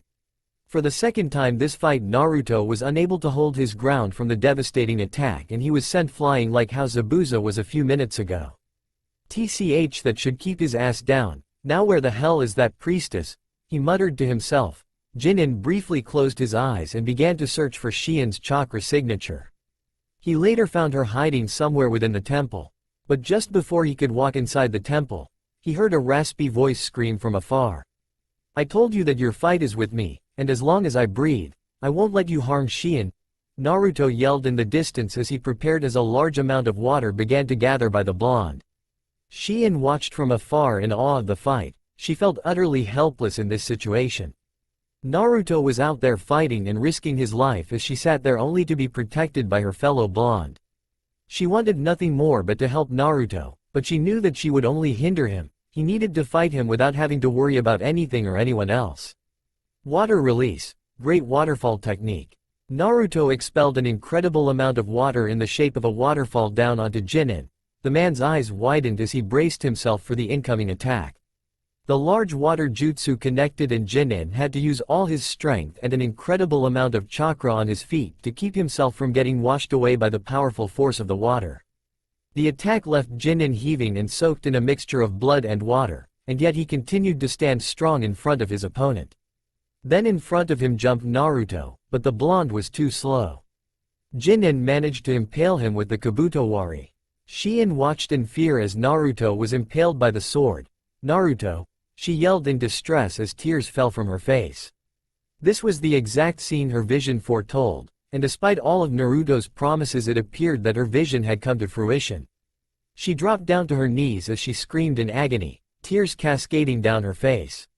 "You promised me you wouldn't die," cried the priestess. "I got you, no brat, say your prayers," Jinnen said with venom. But before he could finish Naruto off, he saw a small smirk on the boy's face. Before the swordsman could react, Naruto exploded, and he was blasted away to a safe distance. Clone grade explosion? He thought to himself. He must have used it immediately after his water jutsu. "I won't die so easily, but you've been a tough opponent for me, Jinnen Akabino." I can respect a warrior such as yourself, but now it's time for me to give you a warrior's death, yelled Naruto. Shien's eyes widened in shock upon realization that her vision was proven false. She quickly got back to her feet as she wiped her tears away. As the smoke dispelled, her eyes landed immediately on the blonde who stood a good few meters away from the swordsman. He's alive. Thanks Kami, she thought to herself. Prepare to die, yelled Naruto as he summoned a thick fog to consume the area. Ninja art. Hidden mist jutsu. Jinin braced himself to a defensive position, a cocky grin on his face. He closed his eyes shut since visibility was hampered. He chose to focus on his sense of hearing and smell. He also began to put more focus on his sensory skills to detect where Naruto was. Surely you can't expect to defeat me with this technique. This is the famed jutsu of the seven swordsmen. This is our jutsu. No one knows this jutsu more than us, he taunted. That's where you're wrong, Jinin. You may be able to detect me, but you won't have enough time to react to my attack, replied the blonde. Naruto stood a few meters away with two shadow clones behind him, and his wind-enhanced sword by his hand. His two clones weaved through hand seals. Wind release. Gale palm. They yelled before expelling an incredibly strong gust from their hands. Immediately as soon as the jutsu was completed, Naruto jumped up towards his clone's hands to accelerate his movements to an incredible rate. Naruto stream, he yelled as he appeared in front of Jinin within a second, and in that window of opportunity he pierced his katana straight through the man's heart. Jinin's eyes widened in shock. When did he get here? He asked himself. But it was too late. He felt the blade go through his body, and the man spat out blood. I'm going to die, he thought to himself before staring straight into the cold blue eyes of his killer. What's your name? He asked in a very raspy and haggard voice. Naruto Uzumaki. I'll remember that, he replied before dropping unceremoniously on the ground. Naruto's hand reached out for the blade embedded into his opponent's lifeless form. He picked it up and wiped away the blood before sheathing it back. He then walked over to the Kabtuawari laying on the ground. A large smile appeared on the young man's face as he grabbed the sword. Naruto quickly sealed it up into one of his storage scrolls before summoning a shadow clone. Go grab Zabuza and carry him over, he's going to be knocked out for a while. The original Naruto walked back over to the temple and there he saw Shien standing there with an unreadable expression on her face. Hey, look, I guess I'm still alive, he joked. Shien stormed over to Naruto with an evident rage. As soon as she got face to face with the blonde, she delivered a loud and powerful slap straight to his cheek. Naruto was left dazed and confused by the resounding slap. His hand quickly reached up to his cheek to nurse it. Shien immediately pushed his hand away, grabbed his face and crashed her lips against his. The two soon separated from their lip lock, their eyes still staring straight into each other's. A wide grin formed on Naruto's face as the two held each other closely. As much as I would love to stay in the position we're in, we have to go look for the others, he said. Shien realized the position they were in and quickly took a step back. She was clearly flustered as seen on her reddened face. Naruto then grabbed her and carried her bridal style before running to meet with the rest of his team. Naruto ran quickly over to the middle of the temple where Morio was sealed. So far, he had yet to hear further explosions and he hadn't felt any dark chakra, so he was confident that his team had been successful. As he ran closer to the designated area, a smile grew on Naruto's face as he gazed upon a few familiar faces. There stood the rest of his team, all bloodied and injured but alive, nonetheless. Hey guys, I'm glad you're alright, he said as he approached the group. Suigetsu had a smug grin on his face as he watched Naruto run towards them. He looked far worse for wear than the rest of them. You look like shit, he said. Naruto chuckled softly. Well, you should see the other guy, he replied as he let Shien and Zabuza down. The rest of the group noticed Zabuza's unconscious floor laying on the ground. The ninjas walked over to inspect the man. Is he alright? He seems to be breathing, that's good, mentioned Haku as she checked her master's pulse. Naruto nodded in return. Yeah, he should be safe. He got knocked out by the guy's surprise attack. I'm sure when he comes to, he wouldn't be quite pleased. Personally, I'll never let him hear the end of it, he said in a humorous tone. Did you have to take on Jinin-senpai all on your own? I know Haku-san was busy fighting Yomi, stuttered Chojuro. Yeah, it was a tough battle, that guy was the real deal. But thankfully I won in the end, and I got his sword, replied the blonde as he handed over the storage scroll to Ao. Ao gladly took the scroll and nodded gratefully to Naruto. Well done Naruto-san. I must say I had some inhibitions about you but you're quickly proving me wrong, he replied, causing a surprised reaction from the embarrassed blonde. So how was your fight? Asked the blonde. Well, it was difficult, as presumed Jinpachi proved to be a formidable opponent. But he proved to be no match for our combined efforts, and as a result we managed to retrieve the Shibuki as well. This day has turned out to be quite fruitful for our cause. We took out 2 of the swordsmen, acquired their swords, accomplished our mission, with no casualties, answered Ao. Xian then spoke, gathering the attention of the ninjas. Well, I for one am grateful for all your services. You've all risked your lives for me and in return my country, and I will support your cause without hesitation, she said as the ninjas all smiled proudly at their accomplishment. Now we must return to the palace. We will offer you food and shelter there until you all recover. We will also celebrate your successful mission, the priestess added on. Later that night, the group of ninjas sat by the dining room and in front of them was banquet of food. In the side they were also served some of the finest wine and sake. Of course, the ninjas took advantage of this and for the rest of the night they feasted, drank and shared stories amongst one another. Of course, there was a hearty banter shared amongst the boys of the rebellion. Of course, the main culprits being Naruto, Suigetsu and Zabuza. The latter was on the receiving end of a few mocking remarks about how he fared during his fight. If I had my Kabikirabocho before my injuries it would have been a completely different story, he would always say in return. The entire group enjoyed their banquet, and with them were Xian and her fellow priests. Priests were quite surprised and somewhat disgusted at the barbaric way the men behaved. But then again, they couldn't complain seeing how they practically saved their kingdom. Xian on the other found the group to be lively and quite funny. It was rare to have such a spirited dinner in the temple. Eventually the group's laughter died down as the night closed in. The ninjas were exhausted after their fights today and it was nearing time for them to rest and recover. But in the dying moments of the dinner, Xian popped a question which silenced everyone in the table, leaving them speechless. So how about it, Naruto? My powers need to be passed down onto the next priestess. Do you want to help me, Naruto? She asked. Ao dropped the chopsticks in his hands, realizing the implications of what Xian had just said. Around the table all the priests were dead silent, unable to mutter a single word of protest or approval. Haku continued eating her food as she chuckled softly at the scene in front of her. By her side Zabuza sat turning his head from Naruto to Xian. Chojuro blushed up a storm, and Suigetsu was writhing in a mixture of agony and jealousy. Damn it Naruto, first Hotaru and now this.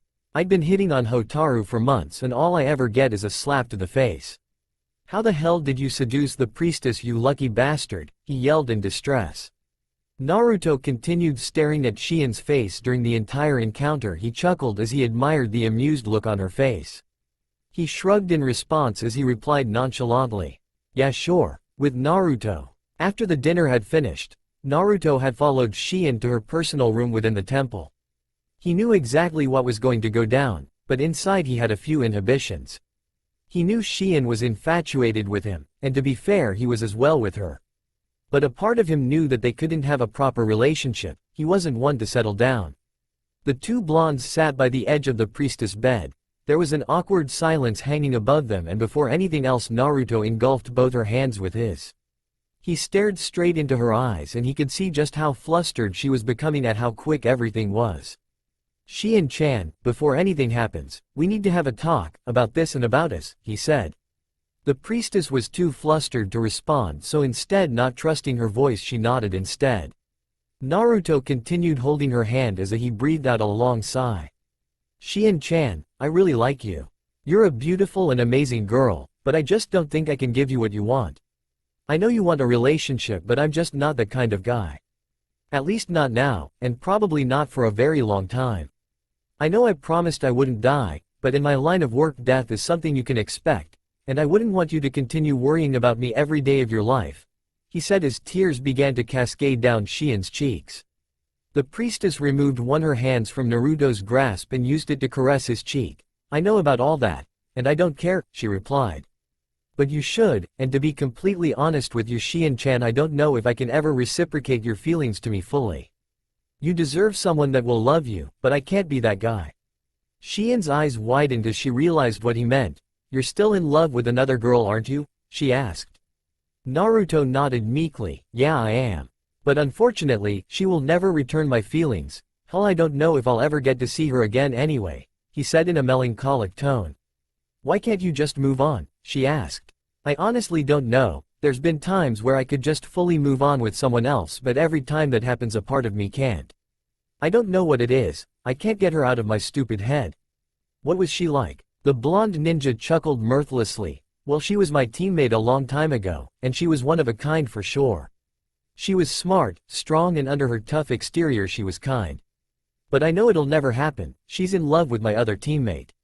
Besides, they're both in Konoha, and I'm here as a Kiri ninja now, he answered.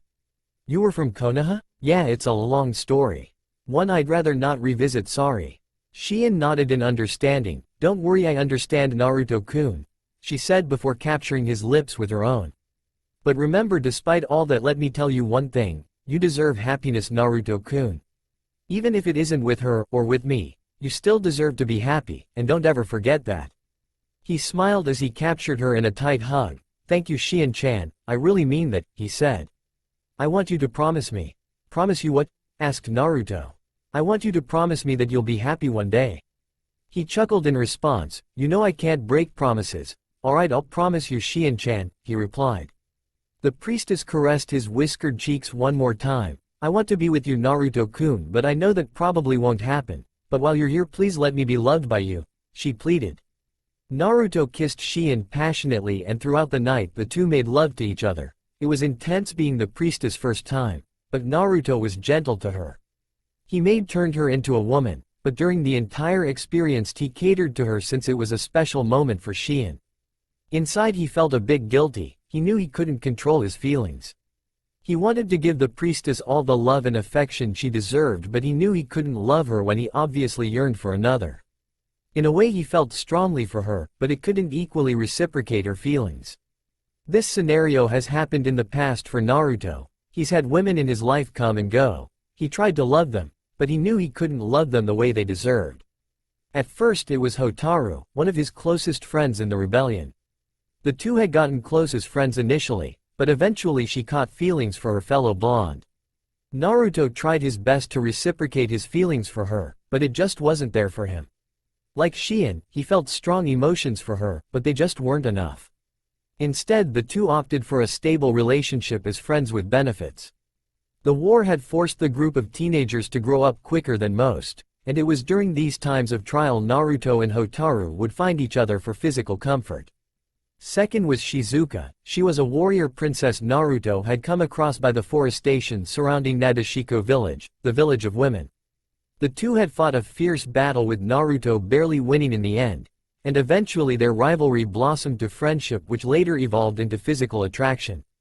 Thankfully for Naruto, Shizuka's motive wasn't purely emotional either. She was coping with the loss of her past lover, and she and Naruto had used to each other to try and forget about their losses. Now there was Shien. She was special to Naruto, and in a different world he could have seen himself settling down with her. So, for her first, he made sure to be as gentle and loving as possible. The night was magical for the two. The haze of lust and affection clouded the two blondes for the next few hours, and the following nights before Naruto's departure. With Yagura, the Mizukage sat by his office fuming at the news he had just received. He hadn't heard from his two swordsmen in quite some time, so he sent Anbu to try and locate them. Instead of finding them successful in their mission, the Anbu operatives found 3 burial sites by Moryo's temple, and it didn't take a genius to figure out that it was their grave. Yagura was left in a dilemma. He had just lost 2 of the famed 7 swords, and worse of all, they went to his main enemy. He knew that with each passing the rebellion was slowly getting stronger, and now they were posing a bigger threat than ever. All Kiri had left was the Nuabari, since the rebellion held 5 of the swords, and Kisame was a missing nin, and with him was the Samahata. The Mizukage was brought out of his musings when he heard a soft knock on the door of his office. "Come in," he ordered, and as soon as the door opened, a tall and lanky man walked in. The man had long and shaggy hair, and his face was covered by a white porcelain Anbu mask. "You asked for me, Mizukage-sama?" asked the man.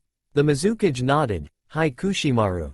Things have not turned out as I planned and now the rebellion have made a tremendous leap in acquiring the Kabutowari and the Shibuki. Not to mention killing both Jinpachi and Jinin. You're the last remaining swordsman loyal to Kiri, and because of your special skill set I'll need you to do something for me, he explained. What do you need Mizukage-sama? To deal with the rebellion I believe you need to hit them where it hurts. You're a master assassin Kushimaru and for that you were given the Nuabari. With that sword and your skill set, I want you to go and assassinate Mei Terumi. She's the leader of the rebellion. Young as she may be she's proven to be a natural leader rallying the rebellion. Kushimaru nodded in understanding. It shall be done Mizukage-dama, he replied as he bowed down in respect to his cage. With Mei, she was sitting in a dainty old roadside tavern. There were a few people partaking in all the merriment, but the woman was busy speaking to the hooded man sitting just behind her seat. The two had their backs opposite of one another to try and evade any suspicions. So, what have you heard so far? Asked the auburn-haired woman. Well, according to my sources two big things are happening, and it involves the two final swords you and your rebellion seeks, replied the man. Mei's eyes widened in shock before composing herself a few seconds later. What's the news then? She asked. First involves the Nuabari, according to my sources within the Mizukage's tower in Kirigakure. Yagura has sent Kushimaru Kurarare to tail you from a distance and assassinate you. Yagura believes that by disposing of you, the leader, it will send the rebellion into a disarray. A small smile graced the beauty's lips. Well, if they want to kill me they're going to have to send someone a lot stronger. I can use this information to lure him out into an ambush, and then the Nuabari will be ours, she muttered in excitement. The second piece of news involves the Samahata. My spies have informed me that Kisame Hoshigaki is seen traveling alongside Itachi Uchiha around the Kusagakure area. Rumors state that they're in search of Orochimaru's hideout along the area, and from what I've heard it's not meant to be a friendly visit. Also Akatsuki planned to attack Orochimaru's hideout. Do you know what the motive is? According to my sources the snake has a fair amount of research going on down by his hideout. My guess is that Kisame and Itachi are there to try and seize the research for their faction, the Akatsuki. Mei nodded in understanding. I see if that's the case I could send a squad to ambush them when they're at their weakest. It'll be risky knowing how strong those two are, but if we want to win this war, we'll need the help of the Seven Swords. Kisame was always the individual the rebellion had feared the most other than Yagura, and now it looks like it was time for them to hunt the shark. Is there anything else you wish to reveal? Asked Mei. There is one final thing. It is unfortunate news but from what I've heard Konoha has recently staged an attack on Sunagakure. It appears to be revenge on Suna for attacking Konoha a few years ago. Unfortunately, I hate to say this, but Konoha was successful in their attack within a few days. Suna was at the weakest it's ever been, and it couldn't offer up much resistance. In the end the village was annexed by Konoha. The current Kage Gaara no Subaku was removed from his position. Danzo Shimura the Godem Hokage chose an ambassador to serve as the village's leader, and he chose his star pupil and apprentice, Sasuke Uchiha. From the looks of things, the old hawk is already planning ahead and preparing his successor. That certainly is bad news. Naruto-kun wouldn't like to hear this news when he returns, she said. Well, that's basically all I had to say. I'm going to stand up and walk out. Remember to stay behind at least 10 minutes after me. I don't want any unwanted attention towards us. We have to act like we don't know each other, he ordered. Hi, I know, don't worry. Before I leave please make sure to send my regards to Naruto-kun, said the informant as he stood up and slowly made his way to leave the bar. Mei stayed there sitting by her stool in the tavern. In front of her was a bottle of sake. She decided to indulge herself a little bit as she thought about everything that's happened these past few years. Naruto joining the rebellion was one of the biggest events in these past few years. Other than Naruto's skills in the battlefield, he managed to contribute in ways the entire rebellion couldn't believe. They found it unimaginable how a young teenage boy had managed to gain them so much support from other lands. Since Naruto was a good friend of both Tazuna and Koyuki Kazuhana, both village leaders chose to support the rebellion. Tazuna led the Land of Waves and they formed houses and shelter for the rebellion, and they also sent food and funds to the war effort in secret. Koyuki on the other hand was the daimyo of the Land of Snow, and she supported the rebellion also by funding them, but with their technology they formed weapons to be used by the rebellion's ninjas. Both leaders owed Naruto their life, and this was their own way of showing their gratitude to the courageous blonde. But despite the important roles of both Tazuna and Koyuki, the greatest thing Naruto brought with him when he joined was the legendary Jiraiya's spy network. Before facing off the ninjas chasing after his godson, Jiraiya made sure to give Naruto a small notebook detailing his entire spy network, and as a result the spy network is now ran by the blonde. When he felt more comfortable in the rebellion, he chose to trust two of the higher-ups in the chain of command. He felt that it would be safe to tell them. Naruto had chosen to inform Mei and Zabuza. Other than those two, no one else knows about the spy network. With the blonde away in missions, Mei and Zabuza would use the spy network to find out rumors and intercept plans, and luckily the spies were more than willing to cooperate with Naruto and his new comrades. It was especially pleasing when it showed just how deep and resourceful Jiraiya's spy network was. The spies and informants all varied. Some were simple tavern owners, others were maids, and some were even high-up politicians and council members in certain villages. Thankfully, one of them being Kirigakure. Mei smiled contentedly herself. That energetic blonde had really changed the course of the rebellion without even lifting a kunai. Just the mere presence of the blonde had given the rebellion sponsorships and a consistent wealth of information regarding their enemies. She was truly glad to allow him to join, and she had him to thank for many of the rebellion's strides. In fact, the auburn-haired beauty had licked her lips thinking about the blonde hero. "You continue to impress me, Naruto-kun," she thought to herself. Naruto and the rest of his company had just returned to the base a day ago. Their mission in the land of demons proved to be fruitful. With Shien's support, the rebellion was gaining more and more funding for the cause. That added by the support they received from the land of waves and the land of snow, the rebellion was able to support their troops with weapons, food, and shelter. Adding Naruto within the ranks of the rebellion truly had its advantages. Since joining a few years ago, Naruto had grown to be a capable ninja heavily trusted by the higher-ups and his peers alike. But due to his connections, he managed to rally a significant number of allies to their cause. Two being the land of waves and the land of snow, mainly due to Naruto's friendship with both Tazuna and Koyuki. Also due to his association to Jiraiya, Naruto had access to the Toad Sage's spy network, and during this civil war the rebellion benefited from intel. Upon arrival they gave their report to Mei, and they were given the rest of the day off. But it wouldn't last very long since they were scheduled for another meeting the following day. Apparently, Mei had important news for the rebellion. Gathered in the largest tent within the encampment stood the highest-ranked ninjas within the rebellion. These men and women were the most powerful fighters in their army, all of them at least Jonin level in strength. Mei stood at the center of the tent as all eyes were focused on her as the ninjas lined up in a circle surrounding their auburn-haired leader. "First and foremost, I have good news for you all. In our latest mission to the land of demons, our troops managed to secure the continuous support of the land of demons. But also in the process we managed to kill Jinpachi Munashi and Jinin Akabino. As a result of that we are now in possession of two further swords. In our armory now stands the Shibuki and the Kabutowari," she exclaimed as the tent broke out into applause and cheers. Naruto watched the group with a smile on his face. He could overhear the excited mumblings of his comrades and he could see the confident smiles growing on their faces. The crowd grew silent once more, then Mei continued her speech. "That leaves us with only two swords left to go, and recently I have uncovered key intel from our spy network. According to our information, the Mizukage has sent Kushimaru Kurarare to assassinate me.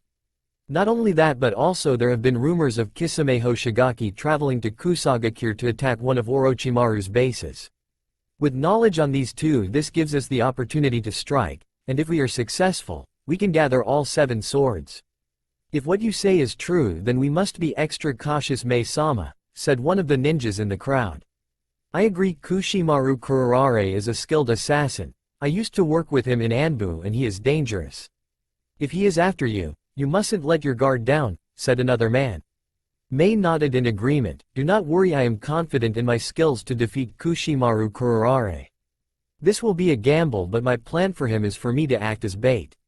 He doesn't know that I have knowledge in his plans, and so we can use this to our advantage," she explained to the group.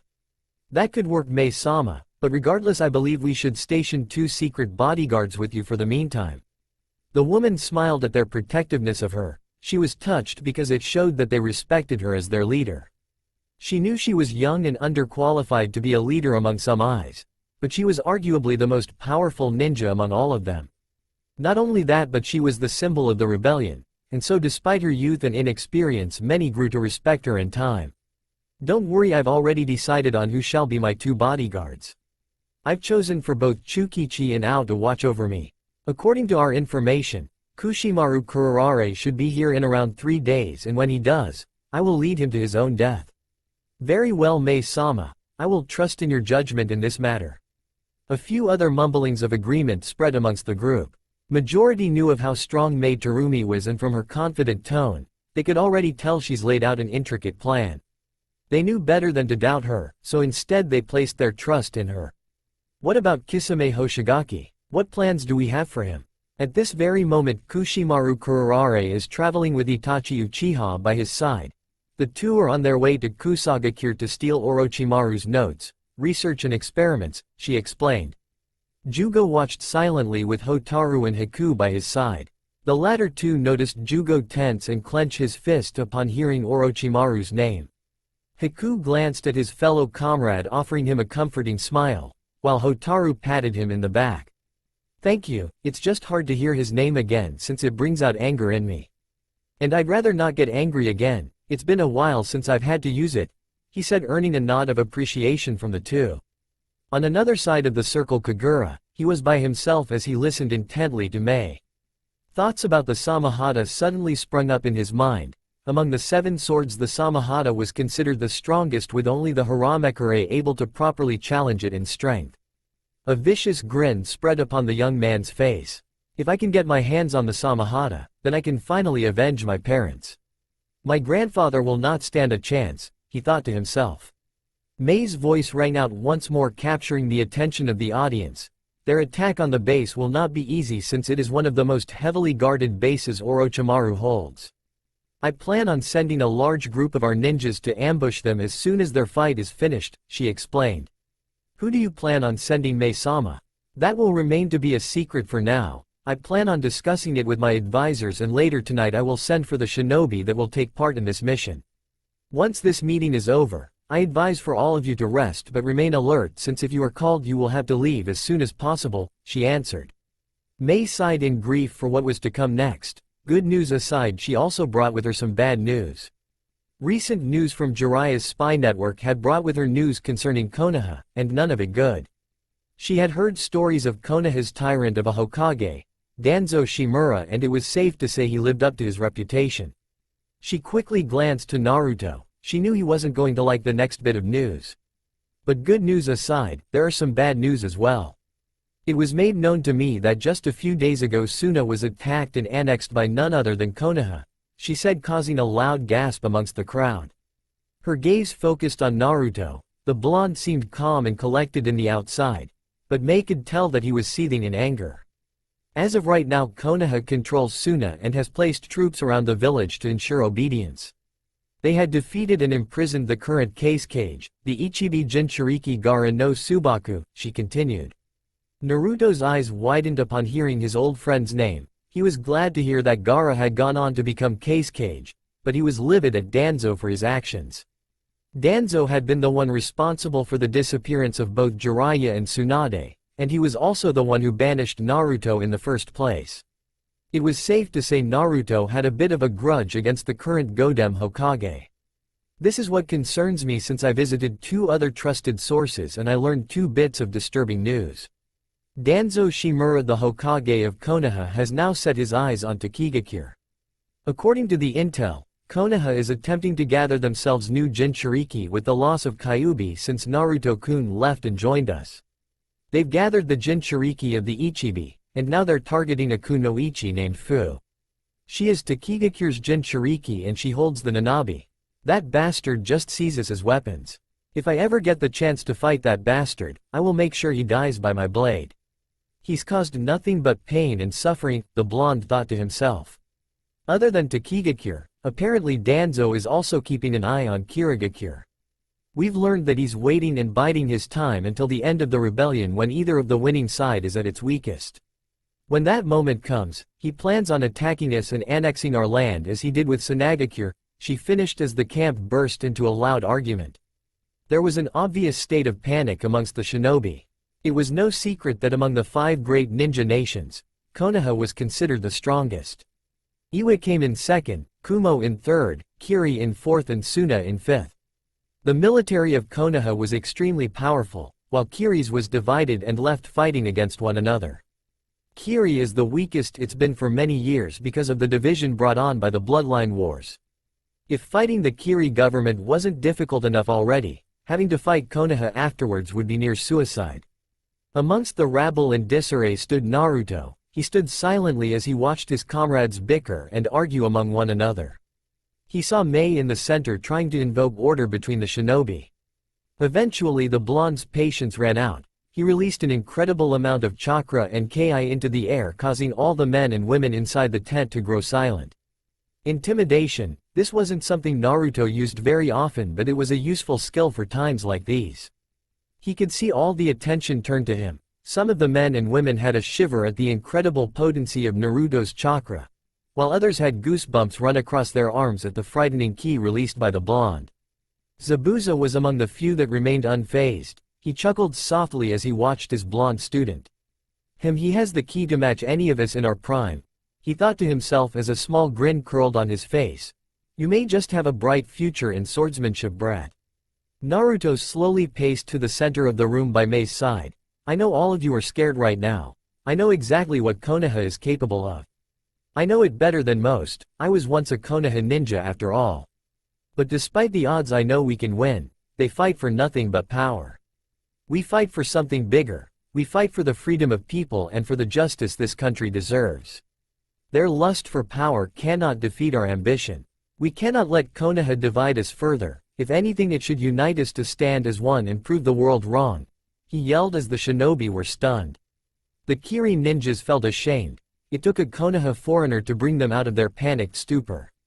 But then again, Naruto wasn't really considered a foreigner anymore. He fought just as hard as them in battle, if not more, and as a result he had long since gained their respect and admiration. To the ninjas, Naruto was as much a Kiri ninja as they were. Soon after, the crowd roared in approval. They were foolish for them to run and complain. If anything, Konoha's interest in them meant that the rebellion was finally proving itself to be a legitimate danger. Mei smiled as she watched Naruto continue to psyche the crowd. He really does know how to work a crowd, she thought to herself. Later that night, the meeting had long since finished. After Naruto's speech to the troops, the shinobi left with a renewed vigor. They could tell that the rebellion was beginning to gather steam, and if given a few more years with this sort of momentum, they may just soon finish the war once and for all. Soon after the meeting, Naruto retired to his tent, but a few hours later he was called over to meet by the meeting room. He soon found himself in the same tent as just before, with a few familiar faces standing in front of him. There inside he saw Mei standing in front of the group. By her side was Ao and Zabuza. I take it I'll be a part of one of the missions? Asked the blonde. Mei nodded in confirmation. Hi Naruto-kun. I apologize for sending you out again not that long after your last mission, but we need you. You're one of the few people who knows what Itachi Uchiha is capable of, and I know sending you out there is a risk because of the Kyuubi, she answered. Naruto gently shook his head. No need to apologize, I completely understand. I know they're after me, but I am also confident in my ability. Besides, this is a big mission for us. I wouldn't feel right myself if I wasn't a part of something like this, he replied. Arigato Naruto-kun. Kiri will always be indebted for your actions. Once this war is over, you will be rewarded for your actions. I never did any of this for rewards, he muttered softly, causing Mei to smile softly at the blonde. She was glad to have someone like him within their ranks. Naruto was a proven killer, but he had a heart of gold. She still couldn't believe Konoha had treated a ninja like him the way they did. So, who's the rest of my team going to be? He asked. Before Mei could reply, a voice was heard from the entrance the tent. No need to be impatient, Naruto. They're on their way, said the familiar voice. Naruto smirked, knowing who it was. Good to see you again, Utakata-san. We haven't worked together for a while now, he said, causing his fellow Jinchuriki to chuckle. It really has been a while, but don't worry, you won't be working with me on this operation, replied the man, emitting a confused look from the boy. You'll be working under me since I'll be leading the mission. Aw damn, I hate taking orders from a slug like you, the blonde casually answered back. Before the banter could continue, a few more familiar faces arrived. Casually, a group of 3 other revolutionaries walked in. Naruto turned around only to see his friends Jugo and Hotaru, but just behind them was Naruto's rival, Kagura. Naruto and Kagura had a strange relationship. Among their age group, Naruto was quite popular, befriending the likes of Suigetsu, Chojuro, Jugo, Hotaru and Haku. In a way, this new group of his reminded him of his days in Konoha. Naruto was closest with Suigetsu, Chojuro and Jugo. The 4 boys had a knack of getting into trouble.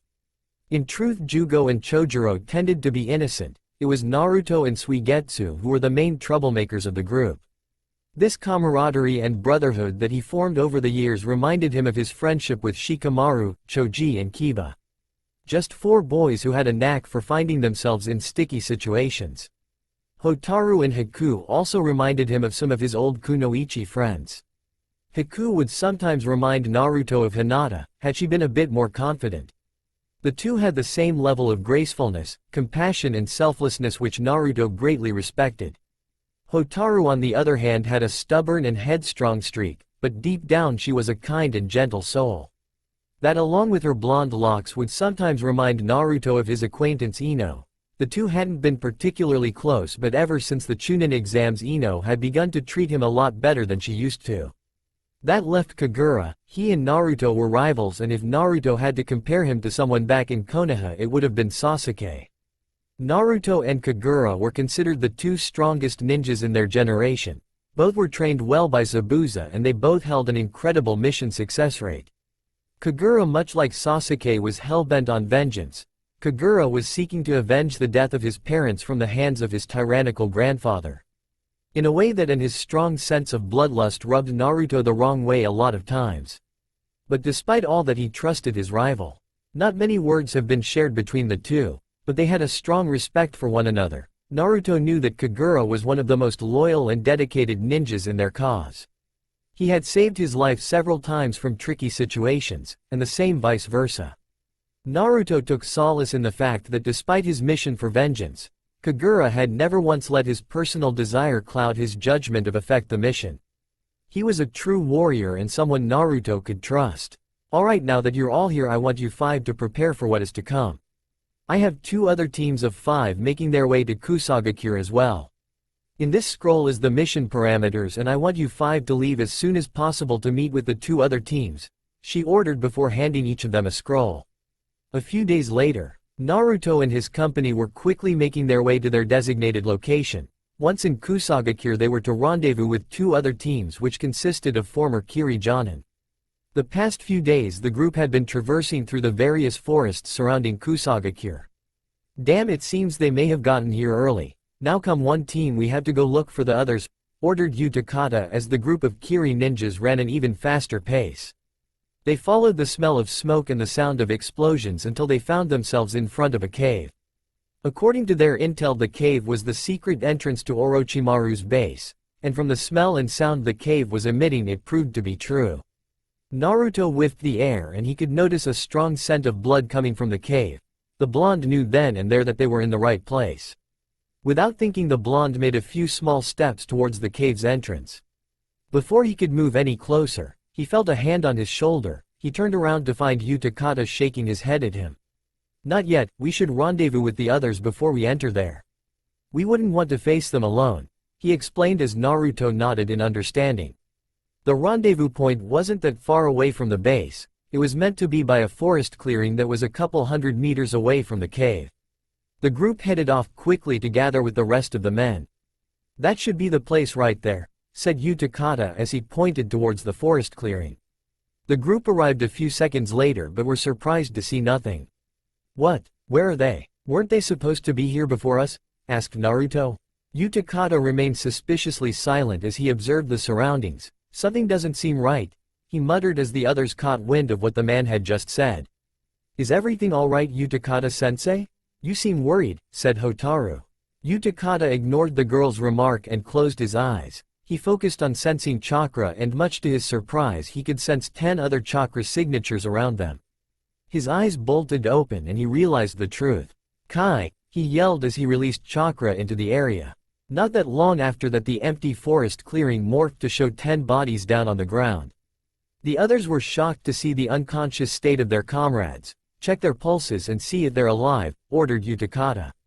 The group nodded and walked over to the fallen soldiers to check their vitals. This guy's still alive, yelled Naruto. This one too, said Jugo. Same here, said Hotaru. The group continued to check their vitals and by the end all of them were alive and well, but they seemed unresponsive. This only meant one thing. If I had to guess, these poor sods were attacked by a powerful genjutsu. I've dispelled the genjutsu placed on them, but I don't think they'll be of much use. That genjutsu seemed to have really taken a toll on them, said Utakata. Itachi Uchiha, Naruto muttered softly. What was that, Naruto? Naruto turned to his commanding officer. I know for a fact that this was done by Itachi. He specializes in genjutsu and is considered one of the strongest genjutsu users in the world, he replied. That is worrying. It seems we may have underestimated our opponents. I didn't expect they could defeat 10 Jonins by themselves. What should we do with them, Utakata-san? Asked Jugo. And what will happen to the mission? Added Naruto. First off, I'm not sure what to do with the mission. If what Naruto said is true and this was done by Itachi Uchiha, then it means we're in danger. We may have underestimated our opponents here. We can't back out now, exclaimed Naruto. This is one of our best shots to get the Samahata. I don't think we'll get an opportunity like this again for a long time. You and I both know we need to do this. I agree with Naruto-kun, said Hotaru. I for one agree with Naruto. This is a chance of a lifetime and we'll regret this day if we don't capitalize, Kagura added. Utakata then turned to Jugo. What about you? He asked. Where Naruto goes, I go, he replied. Naruto smiled at his friend. He truly appreciated Jugo's friendship. The friendly giant gladly accompanied the blonde anywhere, and with Naruto's penchant for attracting trouble, the two of them had ended up in many battles together. Jugo on the other hand was also deeply indebted to Naruto. He was grateful and fiercely loyal to the blonde, seeing how he was the only person in the entire rebellion that could calm him down during his fits of rage.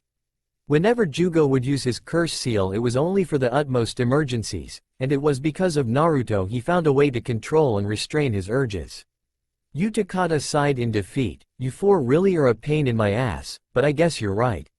We must do this for the rebellion. This could be what wins us the war. We'll leave these guys here for now, and we'll retrieve them once the mission is complete, he ordered. Orochimaru's lair. The 5 Kiri revolutionaries walked through the hidden lair. They had passed through various prison cells, a laboratory, and a torture chamber on their way to the innermost chamber. The smell of blood and the signs of fighting were clearly seen through the halls of the lair. Dead bodies were scattered across the floors, many of the bodies were burnt, and even more sliced up in half.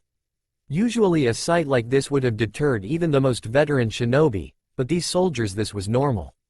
Growing up and fighting this war had accustomed them to the scent and sight of blood.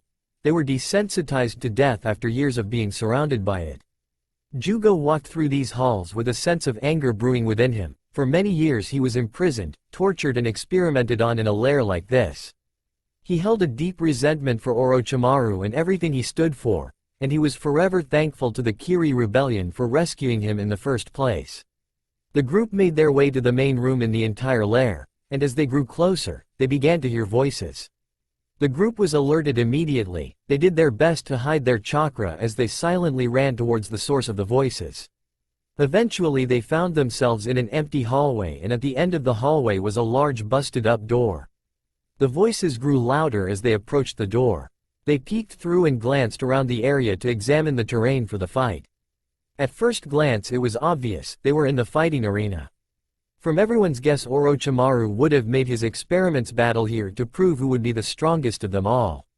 I think we found them, whispered Utakata as the rest nodded in agreement.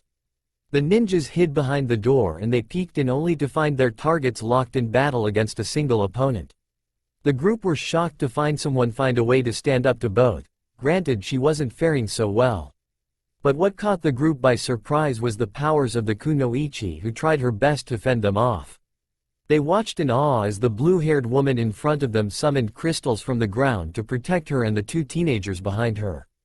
The group then noticed that her remaining company consisted of nothing but kids. They saw a crimson-haired girl who appeared to be around their age, watching from afar and shivering in fear. Beside her appeared a worried green-haired boy. He seemed to be around 10 years old. "We have to do something," said Naruto. Utakata stared right at him. "Are you mad?" "The plan was to wait until the end," he hissed softly. "I know, but look at them. I doubt they would have done anything wrong. I mean, that kid doesn't even look like he's a teenager yet. We can't just let them die. Besides, maybe if we join in now, we can use the help of the Crystal Lady." The Rokubi Jinchuriki sighed. He knew in good conscience that they should do something. "Damn it, Naruto, alright, we'll do it, but we have to be careful," he said. "Yosh, so what's the plan, Captain?" asked the blonde. "Alright, Naruto and I will attack from this side. Once we have their attention, then Jugo and Kagura will sneak towards their blind spot and attack then from there. We'll pincer attack them," he explained. "What about me, sensei?" asked Hotaru. "Hotaru, since you're our only medic, I want you to head over to the Crystal Lady and tend to their wounds. She may be useful for this fight. Once you reach them, help them evacuate to where we are standing right now and treat them as far away from the fight as you can." "Hi. Alright, here we go, team." Utakata and Naruto ran from their cover, both preparing high-level jutsus. Water release. Great waterfall technique. Both Naruto and Utakata released a large volume of water and sent it flying towards the two Akatsuki members. Both Itachi and Kisame were taken by surprise, but they were able to react quick enough to shield themselves from the attack. Itachi jumped high enough to avoid the incoming collision, while Kisame braced with Samahata in his hand. It looks like we have company," said a grinning Kisame. Itachi on the other hand looked indifferent. "So it does," he replied. "These guys will be breeze. I can kill all of them with my hands behind my back," boasted Kisame. So would you like to do the honors then?" asked the Uchiha. Kisame chuckled at Itachi. "You've been extra lazy today, Itachi, making me do all the work." "If I didn't know any better, you're turning soft," he said, meant as a jab at his partner. "Think what you want, I'd rather just save myself for a proper opponent," he said before jumping up into the viewing box around the arena. "Everything seems to be going according to plan," the Uchiha thought to himself as he watched the ensuing fight with a keen interest. Utakata glanced at Naruto. "We won't go after the Uchiha. We'll fight Kisame first and worry about him later. They're underestimating us, so that'll work towards our advantage," he said to the blonde. Naruto nodded. "Don't worry, I know. Now let's kill this shark," he said as he weaved through more hand seals. Wind release. Vacuum sphere, he yelled as he exhaled several blasts of wind chakra to his opponent. This left Kisame to dodge the incoming wind projectiles. Utakata followed it up by blowing bubbles towards the preoccupied Kisame. As they grew closer they exploded right in his face. "Whoa, what was that?" asked Naruto. Utakata grinned. "That's my new move, the explosive bubble," he replied. Kisame scowled as he winced in pain. He didn't expect to be caught off guard by their attack. Quickly he grabbed his sword and prepared to retaliate, but he was surprised when he was struck from behind. "Piston fist," yelled his attacker. Kisame blocked the attack just in time, shielding himself with his sword. As the sword connected with Jugo's fist, the Samahata's spikes were released. Jugo jumped back and winced in pain. His right hand had taken a bit of damage from the counter. Naruto glanced at Jugo and sighed.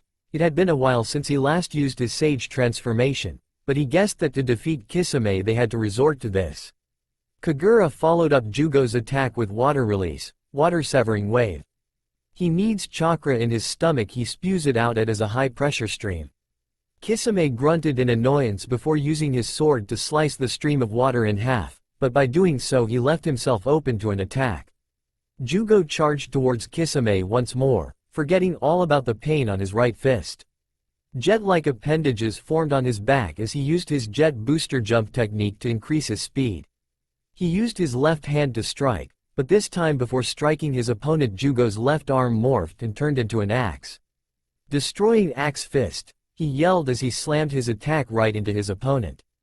Unfortunately, the skilled swordsman managed to recover in time to bring his sword to his side to shield him from the attack. Jugo's fist connected with Kisame's sword once again. Samahata's spikes were released once more as a smug grin was seen on Kisami's face. "Hey you fool, I didn't think you would fall for the same trick twice," he said. Jugo only managed a chuckle as he exerted more force into his attack, sending Kisame flying. The Akatsuki nin's eyes widened in shock. There didn't seem to be any damage on his opponent's arm.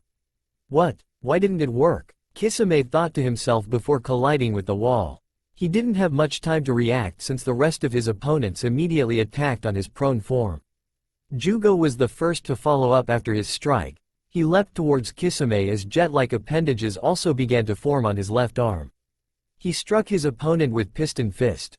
Style 1 technique right in the gut, causing their enemy to cough up a generous amount of blood. The transformed Jugo then leapt back to allow his allies to unleash their jutsus. Water release. Water colliding wave, yelled Kagura as hurled a spiraling vortex of water towards Kisami's prone form. Utakata in the meanwhile used water release, Water Fang bullet to shoot a highly pressurized projectile of water towards his opponent. Naruto simultaneously attacked with the other two, wind release. Vacuum serial waves, exclaimed the blonde before taking a deep breath. As he exhaled, he released multiple blades of wind towards his target. A loud roar of pain was heard from the inflicted area. Dust surrounded the location as the vision of the ninjas was blurred. "Hey, that would have done him in," Naruto blurted out confidently. That was much easier than I thought it was going to be," added Kagura. But then suddenly a menacing chuckle emerged from the dust, and just like that the air around the area grew heavy. A bloodthirsty aura of ki and chakra engulfed the ninjas. It was almost to the point of suffocation. As the dust clouds settled, a lone figure stood in front of the ninjas. Kisame stood in front of them. His Akatsuki cloak clearly damaged, and traces of blood covering his body. He seemed to be in pain, but nonetheless his eyes showed no hesitation. He had the look of a killer. "What the fuck? How is he still standing after all that?" thought Naruto. "You thought you had me, didn't you?" he asked as he studied the speechless faces of his opponents. "You did well, that would have killed most ninjas. But unfortunately for all of you, I'm not like most ninjas." The missing nin released another wave of dense chakra, resulting in even the ground beginning to shake. He laughed inwardly. He could see that they were intimidated. Naruto's eyes widened in shock. He didn't think anyone else had this amount of chakra. The blonde prided himself of having incredible reserves. But the man in front of him was giving him a fight, and he wasn't even a Jinchuriki. Kagura stood his ground, though visibly shaking. So this is the power of Kisame Hoshigaki. He really is a monster, he thought before breathing deeply to calm his nerves. His hand inched closer to his sheathed sword. He knew this fight was going to be difficult, and he knew there was no running away. Jugo clenched his jaw. He knew heading into this fight that his opponent would be strong, but he didn't expect him to be this strong. Utakata noticed the distressed looks on his team. "Hey everyone, calm down, we can handle this. He may be strong, but we have the numbers. I want all of you to regroup by me. We'll fight him head on," he said as his teammates all jumped to his side. A dark chuckle was heard from Kisame. "Now that you've all had your fun, now it's my turn," he exclaimed before weaving through his own seals. Water release. Exploding water colliding wave. Kisame spat out a tremendous amount of water as it formed a large tidal wave about to attack his opponents. "Damn, we need to defend ourselves quick," yelled Naruto.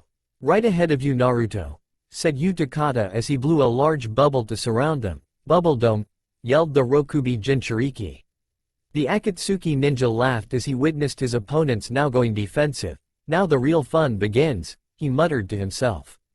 With Hotaru, the blonde kunoichi had escaped with the 3 targets to safety. They stood just outside the entrance to the arena. They had a view of the fight, but they were far enough that they wouldn't be dragged into it. In the meantime, Hotaru used her basic medical skills to patch up the wounds of the 3. "Who are you guys?" asked the youngest of the group. Hotaru smiled as she continued wrapping up the young man's damaged arm. "We're members of the Kiri Rebellion, and we don't mean you any harm. We're here after that man's sword," she replied before pointing to Kisame. "Why are you helping us then?" asked the crystal woman. "Haven't you ever heard of the term, 'The enemy of my enemy is my friend'?" Fair point," she replied. "What's your names?" asked the blonde as she continued to tend to the young boy's wounds. "My name is Guren, the young man you're treating is Yukimaru, and the redhead is Karen Uzumaki," she replied. Uzumaki? She asked as the redhead in the back nodded shyly. One of my teammates is also an Uzumaki. The blonde one fighting Kisame, his name is Naruto Uzumaki. Karen's eyes widened in shock. She immediately had a peek at the fight, and she examined Naruto. The blonde didn't seem to have the trademark Uzumaki red hair, but she guessed that his Uzumaki parent must have married outside the clan. Hotaru finished patching up the young boy known as Yukimaru. She then turned her attention to the oldest of the group. But before she could walk over to tend to Gurren, Karen walked over and folded the sleeve on her arm. Hotaru's eyes immediately noticed the multiple scars left on the redhead's arms. "Don't bother, this will be much quicker. Gurren-san, bite my arm," she ordered as the crystal user nodded. Hotaru was about to argue but stopped when she noticed the wounds on Gurren's body immediately disappear as she bit into Karen's arm. "What the hell is going on?" she yelled in distress. Karen winced in pain as soon as the woman's teeth was removed from her arm. "This is a special skill of mine. My blood has powerful regenerative powers," she explained. "Thank you, Karen-san," said Gurren as she gingerly stood up from her position. "What are you going to do now, Gurren-san?" questioned Hotaru. "From the looks of things, your friends over there need a bit of a helping hand," she replied before walking over back into the arena. But before she entered the battle zone, she felt someone hug her from behind. She turned back, and her expression softened when she noticed it was Yukimaru. Her hand reached to pat the young man's head. "Don't worry so much, Yukimaru-kun, I'll come back," she replied. Yukimaru slowly nodded before releasing his hug. "I'll be waiting for you, Gurren-chan," he replied. "I'll go with you," said Hotaru. "I will too," added Karen. Gurren turned around and shook her head. "No, Karen. I want you to leave and take Yukimaru with you. Wait for us by the entrance and use your sensory skills to see what's going on, but if things aren't going according to plan, I want you to take Yukimaru and run and don't look back," she ordered sternly. "But I can fight as well," she argued. "I know you can, but you know that they're after Yukimaru. Please just look after him." Reluctantly, Karen nodded in understanding before grabbing the distressed Yukimaru and running towards the exit. Before they left, Yukimaru yelled out to the Gurren, "Gurren, promise me you'll come back." The woman could only smile before walking back into the fight. She didn't know if she was going to make it out of this, but even if she didn't, she would at least buy Yukimaru some time to escape. Gurren sighed before turning to face her new ally. "Alright, Hotaru, I have a plan." With Naruto, the blonde was panting, his brow covered in sweat and his torso with blood and dirt. Kisame was managing to hold his own against them, and it was completely frustrating since this was without Itachi in the picture. Itachi was watching from the sidelines, examining everything from afar. But as things were starting to look bleak for the 4 Kiri ninjas, they were relieved to see the arrival of reinforcements. Crystal release. Tearing crystal falling dragon. Gurren summoned a large serpentine crystal dragon from the ground and it immediately flew towards Kisame. The missing nin immediately weaved through hand seals. Water release. Great shark bullet technique, he yelled as he released a large force of water in the shape of a shark towards the incoming crystal dragon. The power of the two jutsu collided to a standstill. Immediately straight after, Hotaru jumped in front of the unsuspecting Kisame and delivered an attack straight to the man, point blank. Shit, that was a diversion, Kisame thought to himself. Water release. Water gun. Hotaru spat a large and compact ball of water to the unsuspecting Kisame. The shark man was caught unaware and was sent flying towards the opposite direction. Upon seeing this, the others immediately pounced to attack. The transformed Jugo immediately appeared in front of Kisame and delivered yet another powerful blow towards the man's torso. Kisame coughed up blood, but then his eyes widened in fear as he watched 3 versions of Kagura appear before him. The young man and his 2 clones all had their sword in their hand. Dance of the Crescent Moon. The 3 simultaneously attacked their opponent and left severe cuts on the man's torso. The clones immediately dispelled and Kagura jumped back to evade the incoming jutsus from his 2 other teammates. A few bubbles immediately appeared in front of Kisame's face. Before the man could react, they popped, eliciting a red powder. Kisame's eyes began to sting and water, and in a matter of seconds his sight had been temporarily disabled, leaving him blinded for a few minutes. Such is the effects of Utakata's blinding bubbles technique. "This is it, Naruto, this is our chance," yelled Utakata. Naruto nodded. "Hi, don't you worry," he said before summoning 2 shadow clones. The two shadow clones weaved through hand seals, while the original Naruto began to gather chakra on his right hand. The two clones stood behind Naruto as they unleashed a powerful gust of wind straight from their palms. Wind release, Gale Palm. Naruto stream. The original Naruto jumped up and caught the wind in time, accelerating him to an incredible speed. In less than a second the blonde was immediately in front of Kisame. Rasengan. Kisame howled in pain as Naruto's attack connected to his gut. An incredible amount of blood was coughed from the shark man's mouth. Naruto was about to approach Kisame with the kunai in his hand, but before he could reach Kisame, the man's partner appeared just behind the shark man. The former Kiri nin laid on the ground. He didn't want to admit it, but he was glad that Itachi arrived. He misjudged these ninjas and now he was paying the price for it. He glanced up and saw Naruto and the others take a step back with the arrival of Itachi. Seeing this opportunity, he made his best effort to stand. It took him a couple tries, but with the help of Samahata as a walking stick, he managed to get up, albeit very gingerly. His breath grew haggard, but his nerves were calmed as soon as he saw his partner behind him. "Leave the rest to me, Kisame," said Itachi. Naruto and the other ninjas watched in fear as a red armored exoskeleton began to engulf Itachi's form. It stood nearly 10 meters, in one hand it held a sword and in the other a shield. In front of them was a fabled power hidden within the Sharingan. It was the legendary Susanoo. Kisame chuckled darkly, watching the speechless expressions on the face of his opponents. "Now you've done it. You've done well to last this far, but you will die now," he said. Itachi's Susanoo raised his sword high up. The Kiri revolutionaries and Gurren braced themselves for the incoming attack. But much to everyone's shock, it never came. Itachi drove the sword down, but no one expected him to strike Kisame, his own partner. Kisame's eyes widened as the pain and realization struck. He turned around towards Itachi with hate in his eyes. He seethed in anger as he stared into the face of his betrayer. "Curse you, Itachi! Curse you and your damn clan!" he yelled as the sword absorbed the man's soul. Then in a single second his entire body fell to the ground unceremoniously. Naruto and the others watched, unknowing of what to do. Itachi's Susanoo then dispelled, leaving the Uchiha standing alone. He slowly walked over to the ninjas, his eyes blazing red. The group took a defensive stance against the Uchiha. Then Itachi's eyes spun around, catching Naruto's teammates. Kagura, Gurren, Utakata, Jugo and Hotaru all immediately fell to the ground limp. Naruto was the last man standing. He turned around after hearing those successive thumps, and his eyes widened at seeing the limp forms of his friends. He turned back to Itachi with rage in his eyes. "What did you do to them?" he yelled in frustration. Itachi remained calm as he walked towards Naruto. "Don't worry, Naruto-kun, they're just caught in a harmless sleep genjutsu," he said.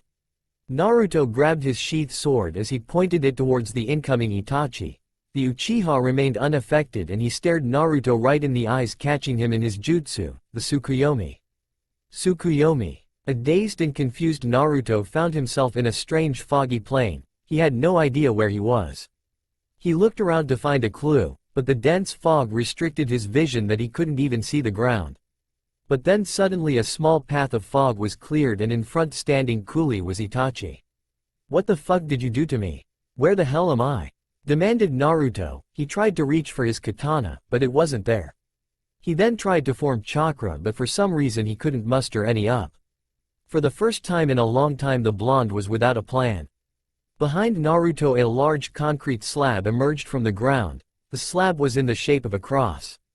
Far before the blonde could react, the shackles of the cross caught him. There he stood, tied to the concrete slab, restricted of any movement, and in front of him Itachi approached slowly and slowly. "I do not wish to harm you, Naruto-kun. I am merely here to talk to you," he said. "Bullshit, why should I trust you? In the position I'm currently in, you can just kill me whenever you want. So, I guess you can understand why I don't believe you." Believe me, Naruto-kun, if I wanted you dead you would have died a long time ago," he taunted, causing a shiver of fear to run through Naruto's spine. "If I came here to kill you I wouldn't have allowed Kisame to fight by himself, and of course I wouldn't have killed him myself." Naruto tried to think of a reply, but he was stumped. He didn't fully trust Itachi, but seeing how he killed Kisame, it may have bought the Uchiha a little bit of leeway. "Damn it, okay, what do you want to talk about? I'm not really in a position to argue anyway," he muttered in annoyance. First off, I know of your exploits in the Kiri Rebellion, and I know the purpose of your mission. You and your team are here to collect the Samahata, correct? He asked as Naruto nodded reluctantly. Well, as a sign of peace after our talk I will leave the sword for you and your team to bring back. For that you have my word. Actually, you may as well consider it as a thank you gift. Naruto didn't know how to respond to that, so he nodded slowly. The blonde wasn't sure what exactly was going on and he was curious. Thank you gift? Thank you for what? I know about what happened between you and my foolish little brother. I know about your infamous battle in the Valley of the End. I know how you paid the ultimate price for his idiocy. Please accept my apology as Sasuke's older brother, he said before bowing down respectfully to the stunned Naruto. A few seconds passed before Naruto broke himself from his state of reverie. He stared straight at Itachi, unsure of how to react. He took a few more seconds to let it sink in. What is going on? You can't be really Itachi. Why would you apologize for that? The real Itachi would be hunting down to kill Sasuke, he exclaimed in utter confusion. Itachi sighed, expecting this sort of reactions from the blonde. His expression turned staunch as he silenced Naruto. I know this will be a lot to take in, but for the next few hours I will show you the truth. The truth about the massacre, the truth about Konoha, and the dark truth about our Hokage. With Maid Terumi, the auburn-haired Kunoichi walked through the dense forest on the outskirts of their encampment. So far everything had been going according to plan. Many meters away from her was Ao. The man was on scouting duties and using his surgically implanted Byakugan he gazed into the distance, watching their target Kushimaru Kurarare tail Mei from up the surrounding trees. Ao's locationing for this scenario was perfect. He was close enough for his Byakugan to clearly see the surroundings, but far enough so that Kushimaru Kurarare couldn't sense his chakra. Ao would speak into a small microphone detailing his findings, and of course the microphone was directly connected to a small earpiece located in Mei's ear. The Kunoichi would continue walking pretending to be unaware, but all the while she completely knew where their target was located. She walked further and further, slowly leading the man to his demise, until eventually once they reached a suitable distance Mei threw smoke bombs down on the ground. Kushimaru Kurarare, who was tailing the Kunoichi a few meters away, gazed in frustration as he realized that his cover had been blown. A second later he heard a voice behind him. Boil release. Skilled mist technique. Suddenly she exhaled a cloud of mist from her mouth and the surroundings began to melt and wither. Kushimaru knew better than to be within distance of that, so he jumped down to the ground. But upon landing on the ground he immediately heard incoming footsteps. He brought up his sword and just barely managed to block the incoming attacks of Suigetsu and Chojuro with their katanas. With force he pushed them away, but before he could try to run he heard approaching footsteps. His eyes widened in fear as he watched Maid Terumi walk towards him. Behind him were the two younger ninjas brandishing their katanas. His eyes searched the trees in front of him, but as he found a possible escape route, a man he recognized immediately appeared. Chukichi appeared and tauntingly shook his head, telling Kushimaru no. The man cursed his luck. He scanned around the area and couldn't find a single escape route. He was trapped, and if he wanted to leave he had to fight his way out. Kushimaru sighed as the grip on his sword tightened. His eyes hardened as he glared at the approaching form of Mei. So, I heard you were sent to kill me, she said, but Kushimaru didn't bother with a single reply. Ah, so you're the cold and silent type 1C. No matter, you came here with a mission to kill me and I'll give you an opportunity to try and do so. Kushimaru remained unflinching and disbelieving. He glared straight at the auburn-haired Kunoichi, watching to find openings. He knew more than likely he was going to die right here and right now, but if he could at least take Mei down with him, then maybe this mission wouldn't come down as a failure. I'll give you a chance. I'm going to have the others back off and we're going to fight one-on-one. If you kill me fair and square, then you have my word you can leave unharmed. Obviously if you lose, then you die, and your sword is ours. Kushimaru sprung forth, about to strike Mei in the heart. The Kunoichi chuckled before jumping up to evade the speedy attack. I'll take that to mean you agree, she joked before landing back down. Now you better not disappoint me now, Kushimaru. It's been a while since I've had a real fight, so show me what you can do. Tsukuyomi. Naruto was speechless. He had just been shown Konoha's darkest secret. He watched Itachi's memories of the days leading up to the massacre and the days following it.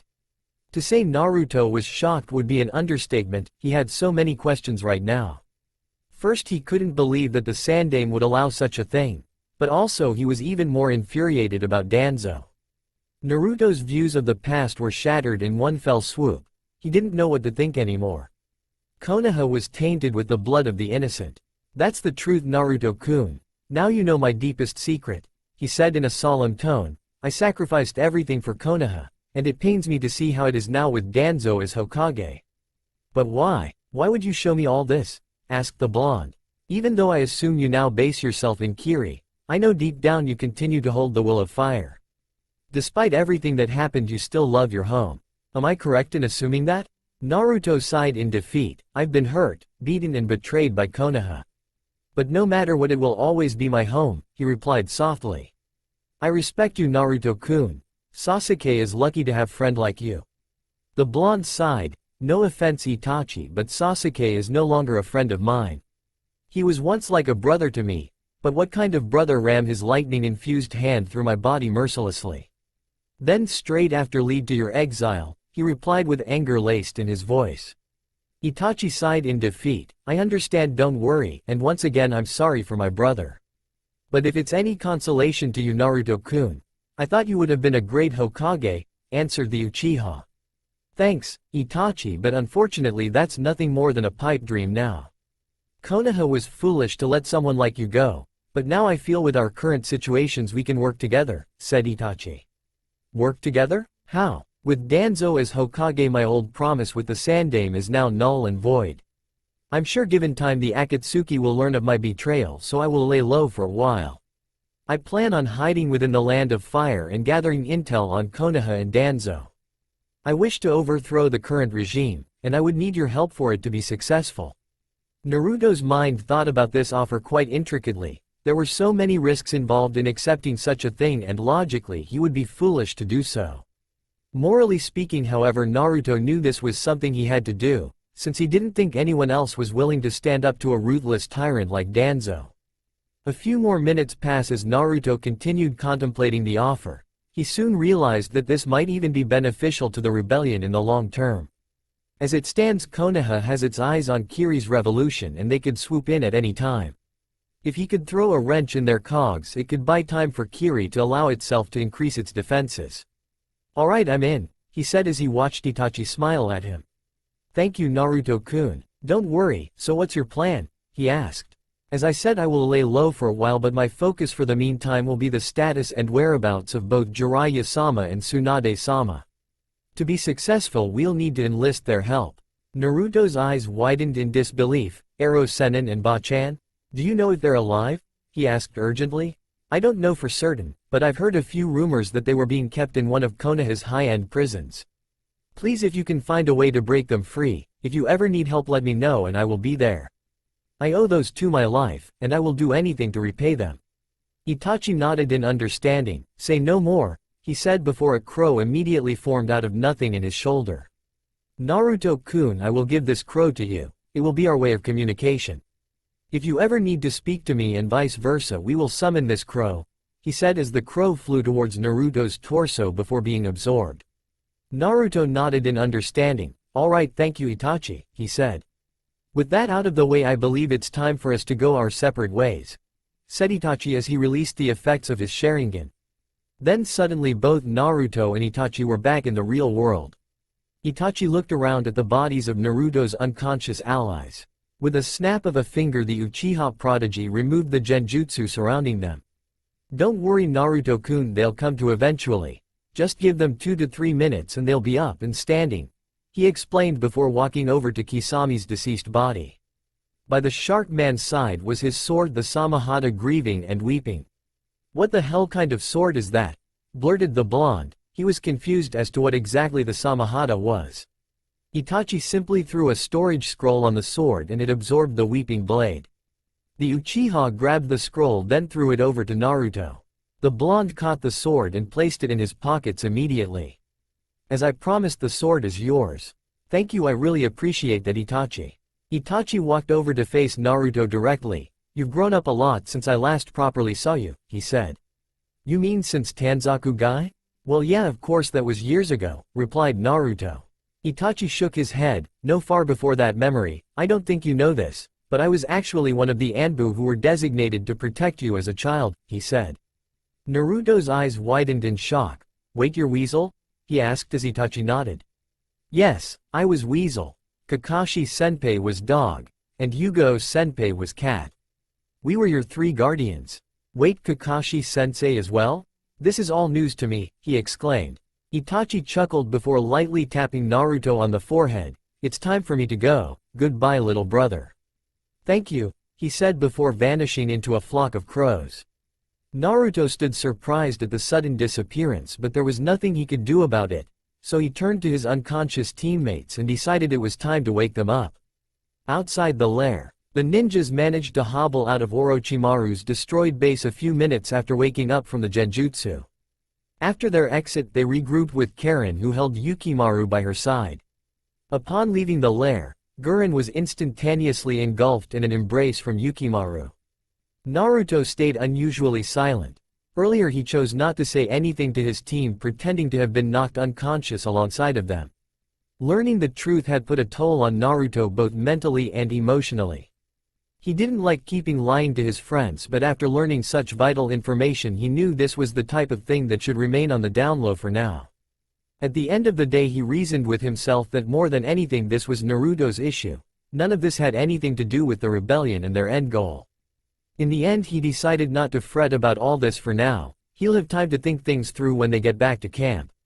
Utakata on the other hand paid no mind to the touching reunion either. Instead his focus was directed on 2 things. One was Itachi's encounter with the group and how just so happened to gift them the Samahata. Things didn't add up, but he had no way of finding out the man's reasons for helping them. Second was what to do with the 3 subjects of Orochimaru. Despite helping them during the battle, he didn't know if they could fully trust them now that they didn't need each other's help. Before any of this continues, I'd like to know what you plan to do now? Asked the Rokubi Jinchuriki. Gurren glanced up at the pale man and sighed before removing herself from Yukimaru's embrace. To be honest, I don't know. I don't think Orochimaru-sama will be pleased after learning of what happened here. He'll be after our heads, so I believe it would be best if we lay low for a while, she replied honestly. Utakata nodded in understanding. A few more questions popped in his mind, but before he could ask any of them Naruto decided to butt in. Why don't you join us instead? He asked. Utakata turned to Naruto in annoyance before slamming a fist down the blonde boy's head. You idiot, we can't just let anyone join us. Sure, they seem useful, but they do work for Orochimaru. Naruto winced in pain as he rubbed the top of his head. Come on, surely they're not all too bad. I mean, they did help us, and from the sounds of things they have some cool powers, he replied. Utakata sighed as he rubbed the bridge of his nose in annoyance. How exactly do you know they can be trusted? He asked rhetorically. The blonde shrugged his shoulders. I don't call, intuition I guess, he answered. Gurren decided to voice her opinion. If you would have us, we would be honored. I can't speak for Karen, but I believe for Yukimaru and I, it might be our best interests to join you, she exclaimed. Logically speaking, the rebellion might be the perfect place for them to settle down for the meantime.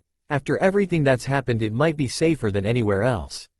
She was sure Orochimaru would chase them down after this. He was never known as being a forgiving man. Gurren also doubted that Akatsuki would quit after this botched attempt. But staying in the rebellion had definite benefits for them. Gurren would probably have to enlist to fight in the front lines, but she was confident enough in her skills not to be fussed about this matter. But by being associated with the rebellion, it may give her and Yukimaru a sense of protection. She knew Orochimaru was vengeful, but she didn't think he would be foolish enough to challenge the entire Kiri rebellion movement. Likewise with the Akatsuki. It may be dangerous for her, but Yukimaru could remain safe since she doubted they would even consider enlisting him into battle. The former Kiri shook his head as he turned his attention to Gurren and the others. I don't know if we can ever trust you. We don't know anything about you, replied Utakata. Gurren sighed. You've seen what I can do in battle. If you take us in, I will fight for you and your cause. You cannot tell me that I wouldn't be an asset. If it puts you at ease, I'll allow you to conduct any necessary form of screening for us, she said. Utakata stood there giving it some thought. What she said was true in the sense that she would give the rebellion an incredible boost in power. If they were willing to subject themselves to screenings, then maybe they could be trusted. If you wish to join us, you'll have to be questioned in the camp. We need to find out about everything about you, so that includes your pasts, your involvement with Orochimaru, your reasoning for joining us, the extent of your powers, among other things. Of course, you can't lie during this screening process. We have a specialist in interrogation within our ranks. With his skills he can easily tell whether you're being dishonest or not. So, if you're really serious, I suggest for you to answer the questions truthfully. Gurren nodded in understanding as Utakata grabbed a few chakra cuffs. They worked as handcuffs, but they were special in the sense that they nullify the captured individual's chakra. What are those for? She asked. If you're serious, then I'm afraid we must handcuff you for precautionary reasons. We'll untie you once you do your screening process. I know this may sound hypocritical of me, but I ask that you trust me when I say that no harm would come to any of you. She turned back to Utakata and nodded her head before pushing her arms out. The captain nodded as he placed the cuffs on both Gurren and Yukimaru's wrists. If this is what it takes for you to trust us, then so be it. Once they were cuffed, the attention turned to the redhead. Karen let out a surprised shriek as the gazes were turned to her. What about you? What's your name? Asked Utakata. Karen bowed her head shyly. My name is Karen Uzumaki, sir, she replied respectfully. Naruto's eyes widened in shock. Uzumaki? That's amazing, I'm an Uzumaki myself, exclaimed the blonde. Karen smiled as she faced Naruto. So I've heard, Hotaru-san mentioned that you were also an Uzumaki. It's so good to finally meet another Uzumaki, she said. It's so nice to meet you, Karen-chan. The name's Naruto, he replied with a large smile on his face. The redhead blushed at the familiar way the blonde addressed her. She quickly adjusted her glasses as she examined Naruto. She focused her sensory skills to have a small taste of Naruto's chakra. In a matter of seconds, she was suddenly engulfed in a warm and bright aura. Her blush deepened. This was the most delicious chakra she had ever tasted.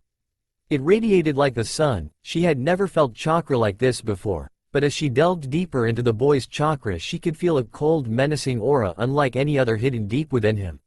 She turned off her sensory skills before delving deeper. As she came to, she felt Naruto placing his hand on her forehead as if to take her temperature. What are you doing? She stuttered in embarrassment. You seem to have zoned out for a minute and your face heated up, so I thought you were sick or something, he replied. Oh well, thank you for checking up on me, but I assure you that I'm fine, she said. Well, that's good, I'm glad you're all right, replied the blonde as a large smile graced his face. Karen's blush deepened even further as she admired the man's handsome face and charming aura. Alright, enough flirting you two, admonished Utakata as Naruto scowled at his fellow Jinchuriki. Before my questions get interrupted further, I want to know what your plans are, Karen-san. Karen sighed and gave it some thought. She honestly didn't know where to go from here. On one hand, she could leave and hide off somewhere, or she could do what Gurren did and join. She thought about it. She shyly snuck a glance at Naruto and her decision was made. She was intrigued by this boy, and she wanted more of his chakra, not to mention the joy she felt upon meeting another Uzumaki. I'd like to join you all as well, she said. Utakata nodded as he placed cuffs on her wrists. Alright, now that our business here is done, I believe it's time for us to make tracks back home to deliver the Samahata. I'm sure Mei-sama would have been successful in her own mission, so if that were the case we would have assembled all 7 swords. But before we head off, we should probably wake up the other squads, ordered Utakata. Kiri Rebellion Base. The group had finally returned to the base. First order of business was to report to Mei. Utakata decided to head on and deliver the report to Mei. The group was glad to come home, and they were also glad to see that Mei did in fact win her bout, and now both the Samahata and Nuabari were in the possession of the revolution. Naruto and the others decided to head on to their own tents to catch up on rest. The consecutive missions for the blonde had put a toll on the young man. He was exhausted. First it was Jinin Akabino, then it was Kisame Hoshigaki. He decided it was time to get some well-deserved rest. Meanwhile, Karen, Gurren and Yukimaru were placed in the interrogation tent. They remained cuffed as Ao questioned them for the rest of the night. His Byakugan came in handy during times like these. It helped him see if they were lying or telling the truth. The following day, early in the morning, the entire rebellion was called to line up outside the camp. Naruto stood in one of the lines. To his right was Kagura, and to his left was Chojuro. In front of all the soldiers stood Mei and the other heads of the revolution. Zabuza, Utakata, Ao and Chukichi all stood a step behind Mei, It was finally time for their leader to address the situation regarding the swords. Yesterday was a great day for our cause. A team led by Utakata returned, and with them was the mangled corpse of Kisame Hoshigaki and the most sought-after sword in all the lands, the Samahata. A few days before that my team and I were successful in defeating Kushimaru Kurarare and as a result claiming the Nuabari.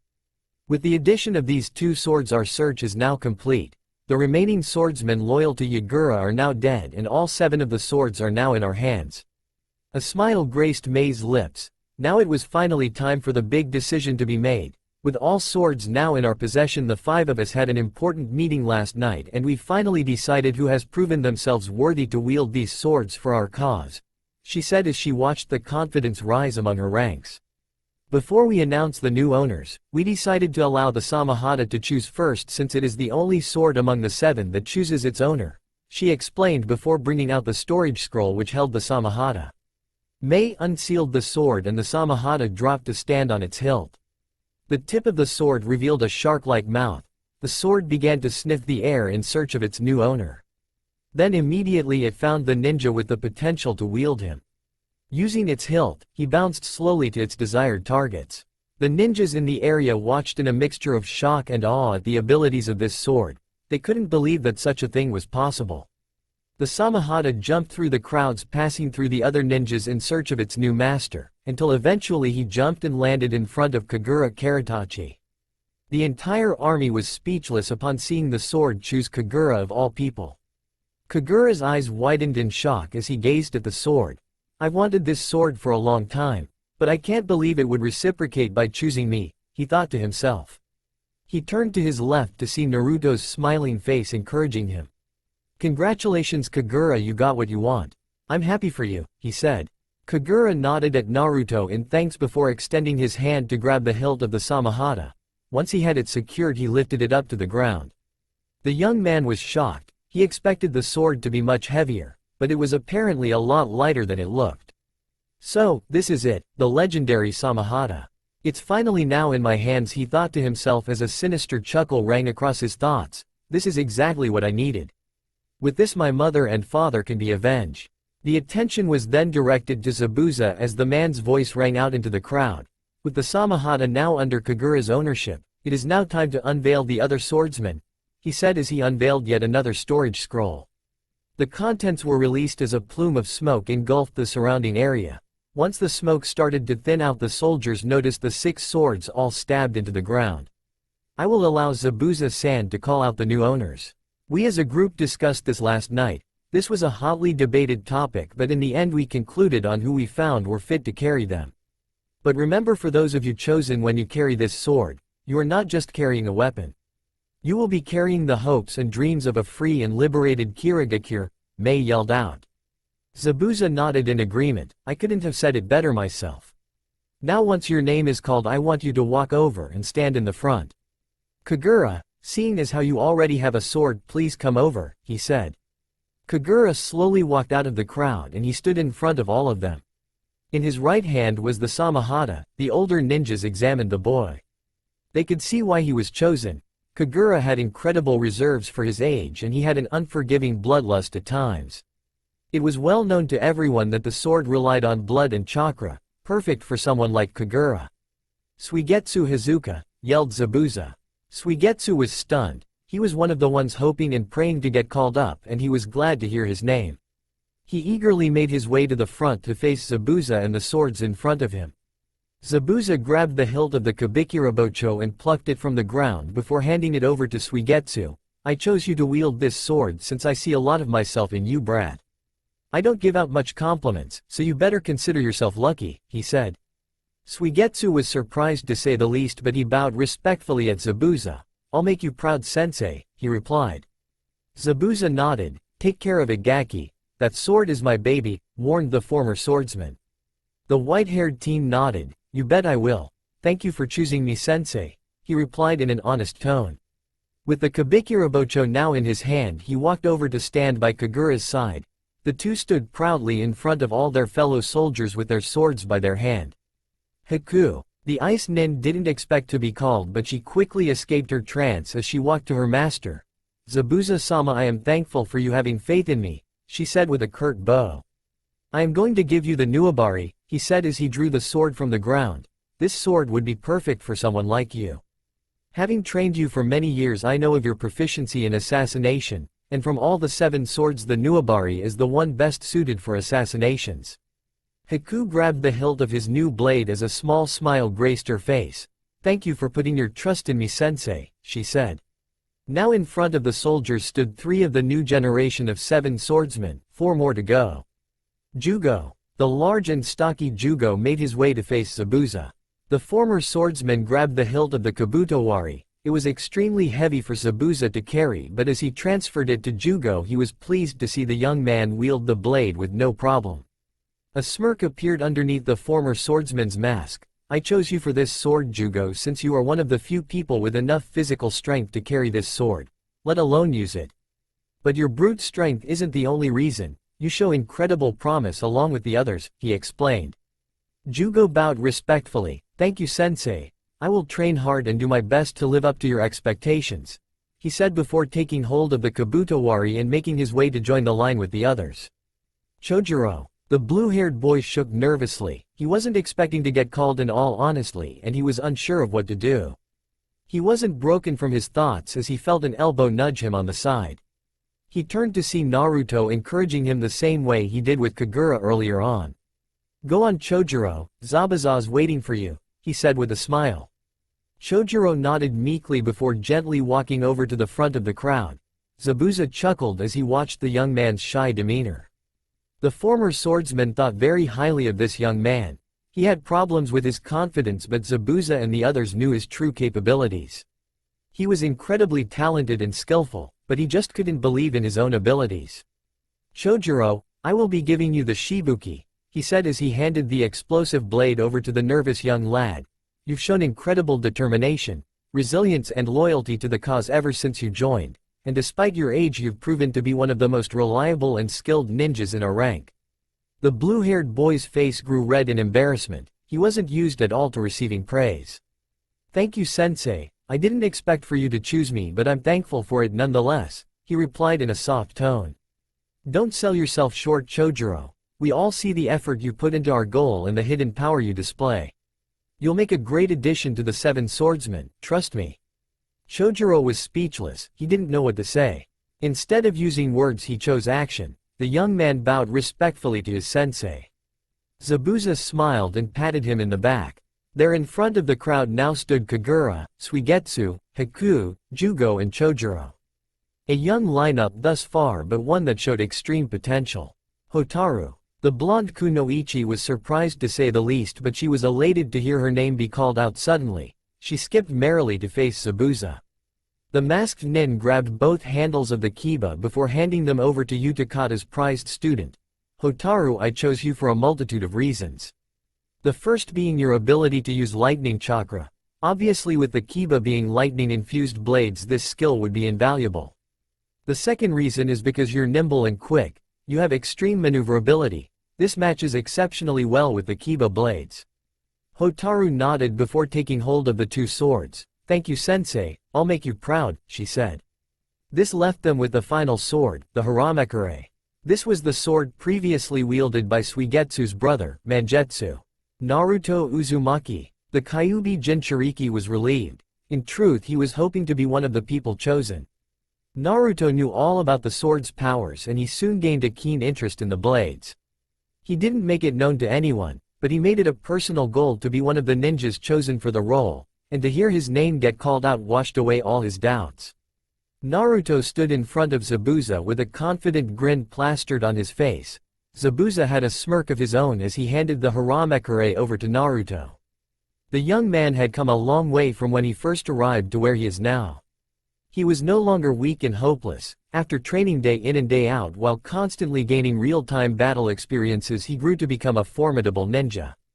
Despite his young age and Konoha background, Naruto had grown to be well respected and he was considered by many to be one of the strongest ninjas in their entire force. Naruto, you show tremendous talent for ninjutsu, and your reserves are endless. Combine that with the Haramekure's abilities, you'd be unstoppable. We know of your Konoha background and it proved to be an obstacle for you early on. But you've proven to everyone here where allegiance lies, and the entire rebellion couldn't ask for a better solider. Thank you sensei, I'll make you proud. Naruto walked over to join Hotaru's side. All 7 teenagers stood as the new swordsmen. Many were baffled by the choices, most specifically due to their age. Not a single of the ninjas chosen had reached 20 yet, and the oldest was only 18. But then again, despite their age, these kids had proven time and time again why they were here. They were advanced for their age, and they showed skills well above their years. Not to mention the incredible potential the group held. Either way, the soldiers decided to place their trust into the new swordsmen and the leaders who made this decision. Mei's voice rang out into the crowd as the ceremony neared its conclusion. This will be what wins us this war. They will be the key to liberating our country. These men and women are the new 7 swordsmen of the mist. The newly appointed 7 swordsmen all gathered in a private and secluded meeting zone within the rebellion's base. In front of them stood Zabuza, their mentor. The announcement had just finished, and straight after the ceremony and celebration, Zabuza took them aside to explain what happens to them from here on forth. They were no longer normal soldiers among their ranks. Now each of them were prized and specialized soldiers who carried the land's legendary weapons. I think you can all guess why you were all summoned here by yours truly. Well, as you can see now that you are all chosen as the next generation of swordsmen. Being a member of this prestigious group won't be easy at all. Now you're tasked with upholding a long-standing tradition within Kiri. But unlike past generations, I want you 7 to be better than my generation or the ones before me. As you know, the reputation of the 7 swordsmen has never been good. We've always been known as demons or murderers. But I believe you as the next generation can rise over that. I know you 7 can become greater than us, not to be seen as demons but seen as heroes. Zabuza was pleased to see the determined looks on his students' faces. It was enough to bring a small smile to the man's face. Well, now that you all have one of the swords, it's time to really seal the deal. One thing many people don't know is that by joining the 7 swordsmen you are entitled to signing a special summoning contract. Every member of this organization dating back to the first generation have had a summoning contract with the Sharks, explained the man as he removed the large scroll that was conveniently strapped to his back. A shark summoning contract? That'd be awesome. How do I do this? Suigetsu asked eagerly. The scroll opened to show the many signatures of the past, and true to Zabuza's words, there were an incredible number of signatures, some recognizable while others not. Well, to put it simply, what you must do is to bite or cut the edge of your thumb to draw a bit of blood, and then you sign your name in the scroll, replied Zabuza. Naruto watched in both amazement and confusion. On one hand, he was readily being given the ability to sign another summoning contract, but at the same time he already held a summoning contract, and a powerful one at that, with his affinity for the toads. Is it alright for me to sign this as well? I mean, I already have a summoning contract of my own, asked the young Jinchuriki. It should be alright. In my travels I've come across a few ninjas with more than one summoning contract. If you want to be sure, you should summon one of the toads and ask them yourself. Naruto nodded in understanding, while his fellow swordsmen lined up in front of the scroll to sign the contract. The blonde quickly summoned a familiar toad. A small plume of smoke erupted from the ground, and upon dispersing there stood a small and elderly toad. "Ah, Naruto-chan, it's good to see you again. It's been a while," said the elderly toad. Naruto bowed respectfully. After all, this toad had also acted as another sensei of his over the past few years. "It's good to see you again, Fukasaku-sensei," he replied curtly. "Well then, what do you need of me, my boy?" asked Fukasaku. "I wanted to ask you if it would be alright for me to sign the shark summoning contract," replied Naruto as he grabbed the large sword strapped to his back. "As you can see, I was chosen to be one of the 7 swordsmen, and as a member of this group I was offered to sign the contract. Personally, I think it would be beneficial for me to sign. But if you say no, then I will completely understand. After all, my loyalty will always be with the toads." "Kind words from you, Naruto-kun. I believe it should be alright for you to sign. After all, in terms of summoning tiers, sharks are a lower level of summon, so we have no problem in allowing you to sign. Had it been a summon as equally powerful as toads, say something like the snakes or the slugs, then we'll have to refuse. But I see no problem with the shark summoning contract." The blonde Jinchuriki nodded at the toad sage. "Thank you, sensei, I really appreciate it," he said. "Don't worry about it, Naruto-kun. If that is all you need, then I shall take my leave." But before I go, congratulations on your new appointment. Even though you are no longer a Konoha shinobi, I'm sure Jiraiya-chan would be proud of you. A melancholic smile graced the blonde's face. I'll continue to do my best to make him proud, he replied. Fukasaku smiled back at his latest student before disappearing, only to leave yet another plume of smoke. Naruto turned his attention to the scroll. From the looks of things, everyone else had finished signing their names, leaving him as the last. So, what did the toad say? Asked Suigetsu. The young blonde failed to answer his companion's question upon noticing the significant change in the boy's teeth. His eyes widened in shock before pointing an exaggerated figure towards Suigetsu's face. What the hell happened to your teeth? I'm sure it wasn't that sharp just a few minutes ago, exclaimed Naruto. Zabuza walked over to calm the young man down. Allow me to explain. If you haven't noticed, every member of the 7 swordsmen have teeth that resembles a shark.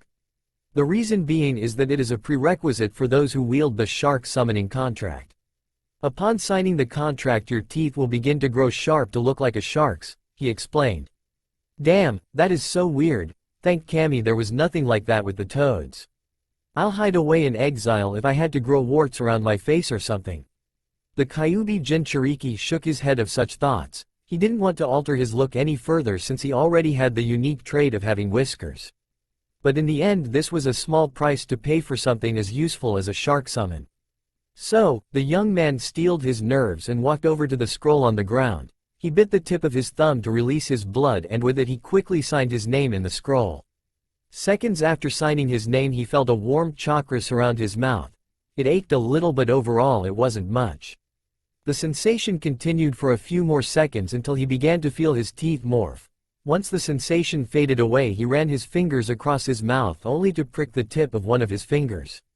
He inspected the tip of his finger only to find a few droplets of blood on it. Ouch, that was sharp. I guess I have shark teeth now as well, he thought to himself.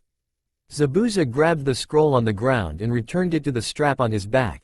Now then, with that out of the way, you 7 are now officially known as the new 7 swordsmen. From this day forth, he announced in a prideful tone. All the hard work and effort put in by his students paid dividends, and now here they were reaping their rewards.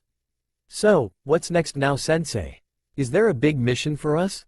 A group for us to ambush or something? Asked an excited Suigetsu. The former Kirin merely chuckled darkly as the 17s all noticed the mischievous and sadistic glint in his eyes. No, far from it. We're going to be training, he replied, causing a bit of disappointment from the 7. What? More training? Haven't we done enough training already? Asked a disgruntled Naruto. He's right, you know what we are capable of. With these new swords and powers, our abilities will only be stronger than they once were. We can make moves against the Mizukage right now, added Kagura. Don't worry, I know how strong you 7 are, but don't get cocky just because you 7 were chosen. I chose you based on your potential. Yes, you all have abilities which are advanced for your age, but you still have a long way before I really deem you all worthy. The training you've all experienced these past few years have been nothing more but a beginner course. Now your real training begins. What? That's so unfair, sensei, whined Hotaru. That was just a beginner course, stuttered Chojuro. The blue-haired boy struggled enough with Zabuza's tough training regimen for them. But to find out it only got worse from here was enough to send shivers down the young man's spine. That's right, brats, after all, just because you now wield the swords it doesn't mean that you know how to use them. That will be the focus of our training. I will be teaching you all on how to use your swords. To be honest, Suigetsu will be the one getting the best out of his deal, seeing as how I've only really used the Kabikirabocho in the past. But I've fought alongside the others enough to know the intricacies of the other blades. In some areas you'll have to learn it yourselves, but I'll do my best to point you all to the right direction. Is that all we're going to do? Train? What about missions? Questioned a frantic Suigetsu. Don't worry, you will all still take part in missions, but from now on it will be somewhat limited. The priority coming up will be your training. Your training and progression will be the key to winning this war, so we'll be relying on you. It's lucky for us that throughout these past few months we've added skilled ninjas in our ranks while taking down some of the Mizukage's most powerful ninjas. This will make things easier for us while you 7 focus on your training. I guess we have no choice in the matter, do we, sensei? Asked Jugo. Zabuza shook his head. No, you don't. I guess with that out of the way it's time for me to welcome you all to hell. With Naruto. An entire year had passed since Naruto began his training from hell, as Zabuza liked to call it. He was frustrated at his lack of time in the field, but he knew it was for the best. True to his word, Zabuza trained them tirelessly, and although at times they hated their sensei, they were also glad to see the rapid improvements they've had under his watchful eye. The young blonde laid in his tent preparing to go to sleep. Today's training had been especially difficult, and he was left extremely sore and fatigued. But just before sleep managed to get a hold of him, he felt an immediate presence in his room. The young man's eyes bolted open as he instinctively grabbed the kunai in his holster. He sat up quickly and eyed the invader. He breathed a sigh of relief and returned the kunai back to his holster upon seeing that it was nothing more but a messenger crow. The black bird had a small note on its beak. It delivered it to Naruto and immediately dispelled. The Jinchuriki quickly read the note before destroying the evidence. So Itachi has something important to tell me, huh? I guess I better meet up with him, he thought to himself before gingerly standing up from his mat. Damn, and I was just about to go to sleep as well. Good timing you have, Itachi, Naruto sarcastically muttered to no one in particular. He walked out of his tent and immediately made his way to their designated meeting spot. He was able to escape from the guards around the base using his talent for stealth. Naruto traveled a good half-hour away from the base to meet by a small town within the Land of Water. He walked over to the town's tavern to meet with his unlikely ally. But before he could enter the establishment, he was accidentally bumped by a hooded man. Naruto glanced up to the man to apologize, but before he could utter a word he saw the man's eyes flash red. In a split second Naruto appeared to be in a familiar spot. He looked around and realized this wasn't the entrance to the tavern. Then from the smoky background appeared a familiar face. Hello again, Naruto-kun. I apologize for placing you under my genjutsu once again, but this makes meetings for us easier and less suspicious. We could spend hours here discussing, but in the outside world it would be nothing more but a second. Naruto sighed in annoyance. Damn it, Itachi, even now you can still easily place me in a genjutsu. So anyway, I got your message. What was so important that you had to contact me? He asked. Well, as you know, Naruto-kun, for the past few months I've stationed myself within the Land of Fire, and by doing so I've managed to uncover some interesting pieces of information that you might want to hear, he replied. The blonde nodded in understanding. I see, so what do you have to tell me? Unfortunately, I come with mostly bad news. For starters, the supposed civil war of the Sanagakure ninjas against the Konoha ninjas who annexed their village failed. And to punish them for their insurrection, Danzo had placed a representative to keep a watchful eye on them. I've heard that the person he sent over there is the same person he's grooming to overtake his position as Hokage once Danzo grows too old. Naruto rubbed his temples in annoyance. Please tell me it's not who I think it is. It pains me to say this, but the representative sent by Danzo is Sasuke. He is there acting somewhat like the cage of the village, and it's safe to say his treatment of Suna is known to be a bit inhumane. He's been known so far to lead the village with an iron fist, and his treatment of the Suna civilians and ninjas have been deplorable, Itachi replied sadly. The young Jinchuriki clenched his fists in anger. That Teme, he doesn't deserve the title of Kage. He or that warhawk Danzo. They're doing nothing but spreading hatred and war across the lands, he exclaimed in anger. Itachi nodded in agreement. Indeed they have. I never believed Sasuke would turn out this way, but I guess I am to blame, he said. Naruto shook his head. No, don't say that, you are a hero of Konoha. You did what you had to do despite how painful it would have been. It's Sasuke's own choice to follow the path that he did, he said. Arigato Naruto-kun, those are kind words. So, what else have you heard then, Itachi? Well, as you already know, Danzo is going around capturing Jinchuriki and annexing villages to replenish his military forces and to expand his land. He's been targeting Takigakure for a while now. He was meant to attack them last week, but the recent insurgents in Suna forced him to delay his plans. I can't do much to protect Takigakure, but I plan on rescuing their Jinchuriki. Her name is Fu and she holds the Nanbi. I'll find a way to keep her away from Danzo's claws. Oh, I see. So what's your plans with Fu then? Where do you plan on taking her and when do you plan on infiltrating Takigakure to do so? He asked. Immediately, I plan to head over there after our meeting here. I am still unsure on where to leave. It needs to be a place safe and away from Konoha. You could possibly send her to join me and the rest of the gang at the rebellion. I'm sure we'd love to have her over at the group. That is a possibility, but I'll have to think about it some more.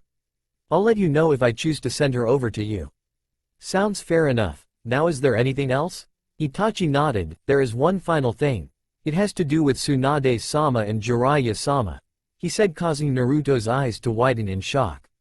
Are they alive? He asked desperately.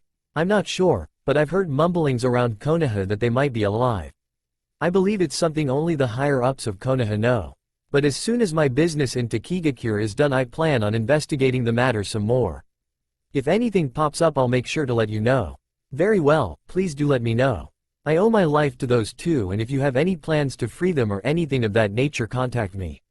I want to help you, he said. Itachi nodded. Very well, but as far as news go, that's all I have to say. Till we meet again, Naruto-kun, he replied. In a matter of seconds, Naruto was back standing in front of the tavern's entrance, but there was Itachi in sight. The blonde sighed at the behavior of his friend. Always the mysterious type Itachi, he muttered softly. Naruto glanced around his surroundings and decided to make use of his time here. It wasn't often he had leisure time, so while he was here he may as well have a good time in the tavern. Maybe try to charm a lady or something. He chuckled as he remembered his old sensei. If that old pervert could see me now, he thought to himself. 1 year later. 2 years overall had passed since Naruto and his friends were bestowed their individual swords. In those 2 years the 7 who trained under Zabuza grew tremendously strong. Each of them managed to master the blade which they were given.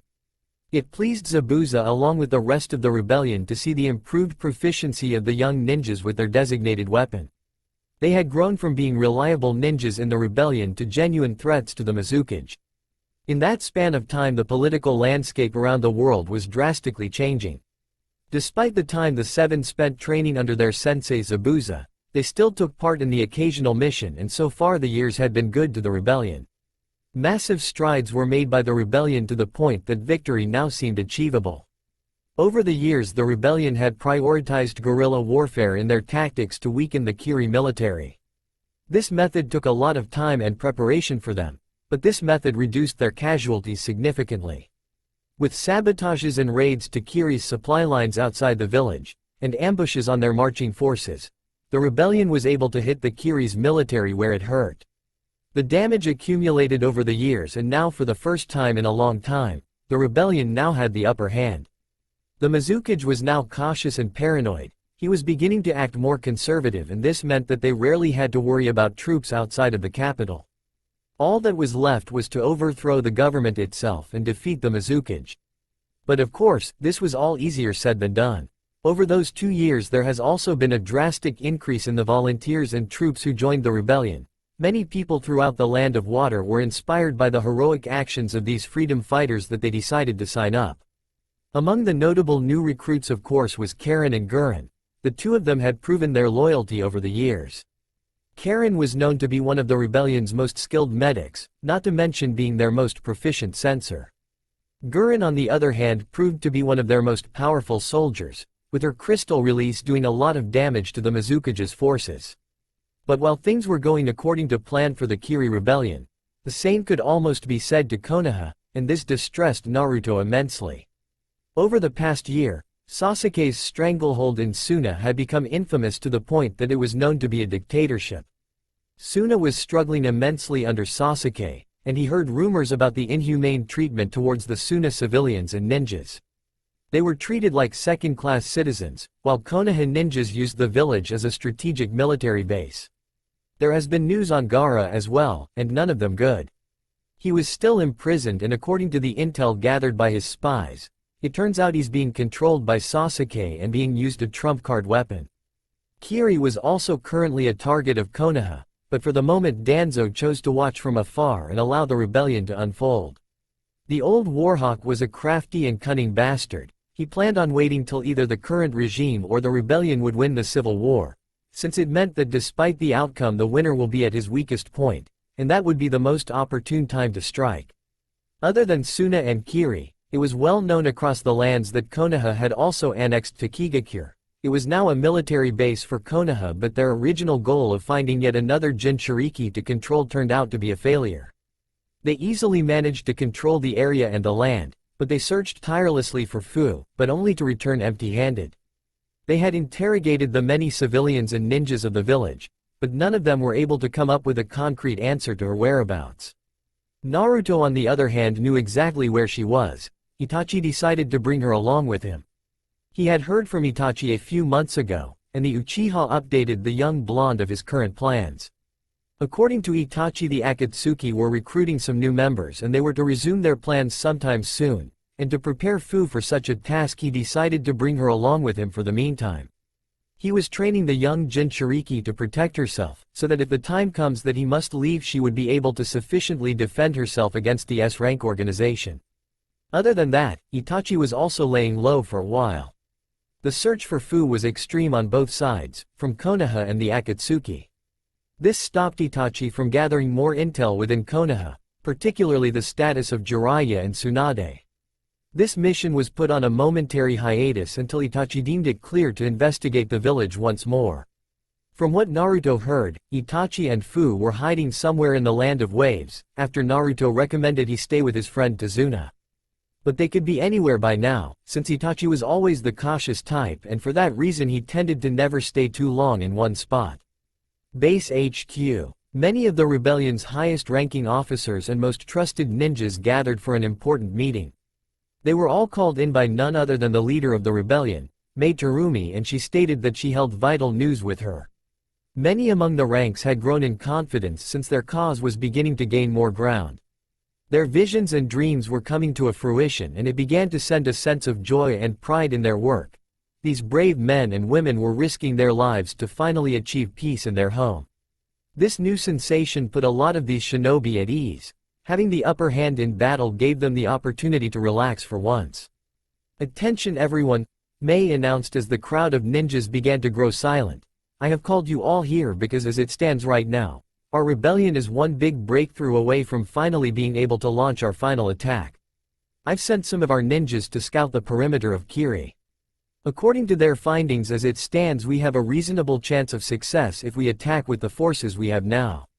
The crowd roared in approval but were quickly silenced as Mai continued. "But I feel as though before we attack the capital to liberate our home, we must recruit a few more allies. I've sent letters to our allies, Nadeshiko Village, the Land of Demons, the Land of Snow and the Land of Waves, asking for assistance. Only the Land of Snow and Nadeshiko Village can send us troops. Despite their help, however, I feel like we need one final boost to really tip the scales to our favor. We only have one shot at this, and seeing how this will be the battle that determines the war, I want us to have the highest chance of success as possible," she exclaimed as hushed whispers erupted from the crowd. While the crowd erupted into a small argument on the matter, Naruto raised his hand to Mai. The auburn-haired Kunoichi noticed the Jinchuriki's actions and she nodded at him to allow him to speak. "If I may, Mai-chan, I believe I have a possible solution for this," he said as the ears of the crowd perked up. Soon after that, all eyes were directed to the blonde. "Oh, please do tell Naruto-kun," replied Mai. "I'm sure you all know about the current situation in Sunagakure. Personally, I have many friends in Suna, and I believe if we can overthrow Konoha's grasp on their village they could be a powerful ally for us against Yagura," he said. As expected, there was a cry of disapproval from some of the senior ninjas. "We're struggling enough to overthrow one government, and you wish to do the same to another village?" asked a skeptical shinobi. "I understand your inhibitions towards my plan, but the military defenses in Sunagakure are nowhere near the same level as that of Konoha. I for one guarantee that we have nothing to worry about it when it comes to the Suna ninjas in the village. In fact, if we plan this right, they may even help us in this. All we really have to worry about are the Konoha ninjas stationed there," explained Naruto. "You sound awfully confident there, Naruto-kun. What makes you so certain that this is achievable?" asked Mai. "I believe for our best chance of success we shouldn't rely on brute force, but instead a bit of stealth and cunningness. I can guarantee you all myself that I can pull this off. You said it yourself, Mai-chan, all we needed now was one last breakthrough. Well, here it is. We have the opportunity to gain an incredible ally in Suna. All we need to do is remove Konoha's stranglehold on their village."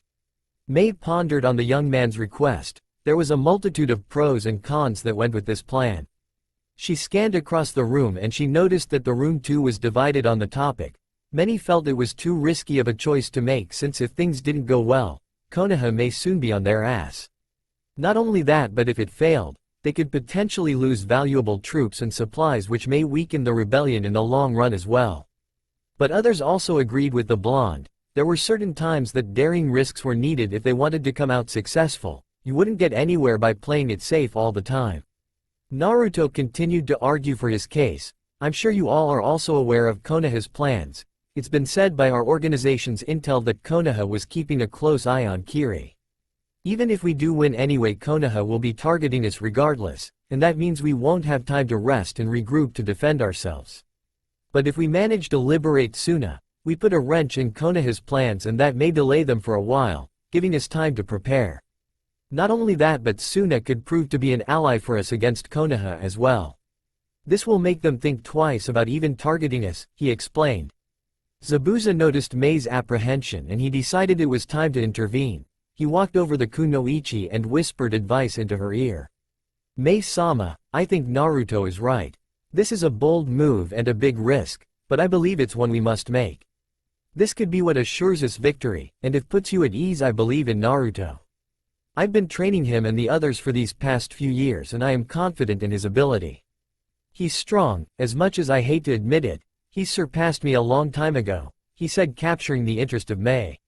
Mei nodded in understanding. She valued the words of Zabuza, seeing how he was one of her most trusted soldiers and companions. Very well, Naruto-kun, I'll allow it. But because of your guarantee, I want you to personally oversee this mission as its leader. You'll recruit your team and come up with a plan for liberating Suna as well. I am placing a lot of trust in you, Naruto-kun, please don't disappoint me. Naruto bowed respectfully to her. Don't worry, Mei-chan. Your trust in me is not misplaced, he replied in a confident tone. Alright, Naruto-kun. I want you to meet me by my tent first thing tomorrow morning with your team ready to go, she replied before turning her attention to the rest of the crowd. For now we will delay our attack on Kiri for another month. In this month I want you all to go around, gather supplies and recruit some more soldiers. This next month will be crucial for us since it will be what makes or break this war. Other than that, you are all dismissed. Upon the dismissal of the group, Naruto quickly scanned the room in search of the people he wanted with him for this mission. His eyes immediately darted towards his two closest friends. The young blonde walked over to both Suigetsu and Chojuro. Hey guys, he greeted as the two noticed the approaching blonde. Suigetsu had his arms crossed as he smirked at his friend. Still a ballsy bastard, I see, Naruto. You sure do know how to split a crowd, he said. Hi, that was brave of you, Naruto-kun. So what's your plan now? Asked Chojuro. Before Naruto could reply, Suigetsu butted in. Let me guess, you're here because you want to ask us to join you, huh? You know me too well, Suigetsu, so what'll it be, you two? Asked Naruto. Suigetsu chuckled softly. Do you even have to ask? He said before high-fiving his blonde friend. I guess not. Thanks, Suigetsu, replied the blonde. What are friends for? Am I right? Suigetsu asked before turning to his nervous companion. What about you, Chojuro? Are you coming? Of course, I can't stay behind in the sidelines while you guys take part in such an important mission. Naruto smiled at his two friends. He knew they wouldn't say no, and he was thankful at the trust and camaraderie he shared with his new friends. Suigetsu and Chojuro were both like brothers to Naruto, and the blonde knew he could always count on them to have his back. Alright, if that's the case, I'll head back to my tent to start packing and rest up for a bit. From the sound of things, the next few weeks is going to be quite hectic for us. I agree with Suigetsu-san. It's probably best for us to start getting ready, said Chojuro. Naruto nodded in understanding before heading off in search of his other recruits. His next spot to check was the training grounds. He walked over to the area to find his next two recruits. They're having a small spar with their swords, was Haku and Hotaru. Upon Naruto's arrival, the two ceased their spar to have a small breather. What brings you here, Naruto-kun? Does it have something to do with your new mission? Hotaru asked in a knowing voice. The Kyuubi Jinchuriki nodded. Yeah, I've already asked both Suigetsu and Chojuro and both agreed to join me. I was hoping you would be interested in doing so as well, he answered. Hotaru sighed in feigned annoyance. At this point I have no choice really. If you three idiots are going, then I have to go. After all, who's going to watch after all your stupid asses if I'm not around? She said with a small smile betraying her fake tone. Naruto chuckled softly before walking over to plant a small chaste kiss on the blonde kunoichi's forehead. Arigato Hotaru-chan. I appreciate it, he said. Hotaru blushed up a storm as she barely squeaked out a reply. Don't worry about it, Naruto-kun, she stuttered anxiously. I owe you my life, Naruto-kun. I will follow you, guaranteed Haku. The whiskered boy smiled and nodded at the ice user. Haku was a person of few words, but despite that, Naruto recognized her as one of his most trusted and reliable companions. Thank you, Haku-chan, he said. Don't mention it, Naruto-kun. Naruto smiled brightly at the two kunoichi. Alright then, so that's 4. Any chance either of you guys know where Jugo is? He asked. Haku nodded. Yes, I saw him somewhere along the forest foraging for medicinal herbs, she replied. Very well, I'll go on and look for him then, he said before heading off in search of his gentle friend. He traveled across the forest in search of him, only to eventually find him interacting with some of the wildlife around the area. There Jugo stood feeding some of the deer which inhabited the forest. Ah, Jugo, there you are, I've been looking for you. Jugo turned around and smiled as he saw his approaching friend. Oh, good to see you, Naruto. What brings you here? He asked as a smile graced the large man's face. Naruto rubbed the back of his head as he smiled at his fellow swordsman. I am here to ask if you would be willing to join me in my mission. I know you were in the meeting back at HQ, so I'm sure you know what the mission entails, he said. Jugo nodded. Hi, don't worry, I know. Well, if it means anything, Naruto, you're one of the few people who have been able to control my murderous urges, and you've helped me throughout these years to learn how to control it. For that you have my thanks and loyalty, he said with a smile. The blonde returned the smile and nodded before extending a handshake to the orange-haired boy. Thank you, Jugo, he said. Who else have you asked? So far Suigetsu, Haku, Chojuro and Hotaru have also agreed. Now all I need is Kagura, and possibly one more person. I see. Well, if you need to look for Kagura, the best place to look is by his tent. If I'm not mistaken, he retired somewhat early after the meeting we had back at HQ. Ah, thanks, that's good to know. I'll head over there now, replied Naruto. The young blonde left to search for the final swordsman. Upon arriving back at the encampment, the blonde immediately approached his companion's personal living quarters. He stood right outside the young man's tent and beckoned for him to come out. Hey Kagura, it's me, Naruto, you in there? I want to talk to you, he announced. Give me a second, I'll head out in a moment. Naruto nodded and waited outside. After a while, Kagura walked out of his tent and immediately eyed up the young blonde. You called me for me, Naruto? He asked in his usual stoic tone. Hi, I've asked the other 5 swordsmen and I'm sure you can already guess why I'm here. It has to do with the Suna mission I'll be leading. I'd like for you to join us. Kagura pondered on the thought. The mission did in face sound dangerous, but he knew just how detrimental this was for their goal. Besides, this could be the perfect test for him and the Samahata. Over these past few years, he and the rest of the swordsmen rarely took part in missions, and the ones they were a part in weren't enough to test his new abilities. This could be the perfect opportunity for him to do just that. But of course, that wasn't the only reason Kagura would accept this request. In his time training with the others, the group of swordsmen grew to respect and befriend one another. Naruto was the glue that stuck the team together. He was close friends with all of them, while Kagura was the opposite.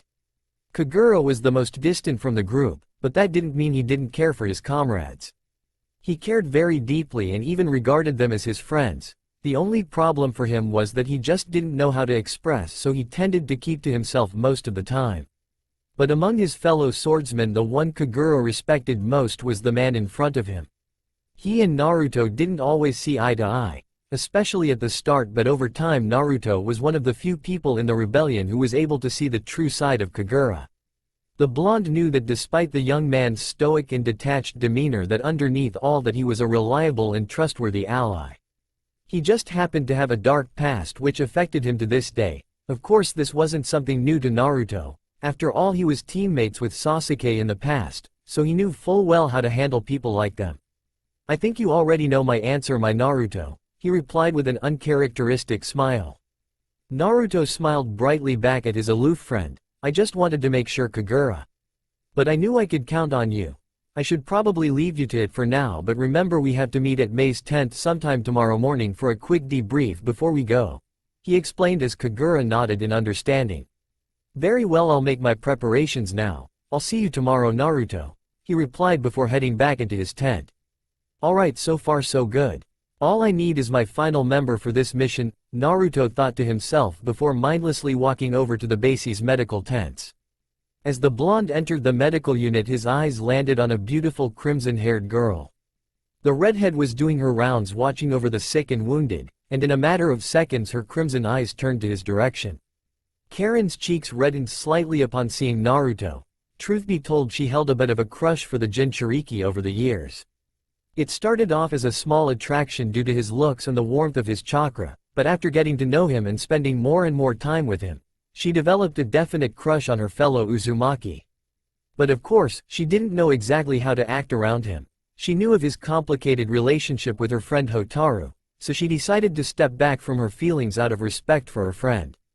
"Hey Karen-chan, I want to talk to you." "Hi Naruto-kun, just give me a second, I just need to finish off my rounds, it won't take long," she assured. The young blonde nodded as he waited for a couple minutes for her to finish off her shift. From the looks of things, Karen seemed to have everything in here under control. Once the redhead finished her job, she walked over to Naruto. "What do you need of me, Naruto-kun?" she asked in a shy tone. Naruto chuckled seeing her flustered state. He knew of her infatuation for him, but like her, he hadn't acted upon it just yet. In truth, he did find her attractive as well, and over time he grew to care for her the same way he cared for Hotaru, and possibly Shion.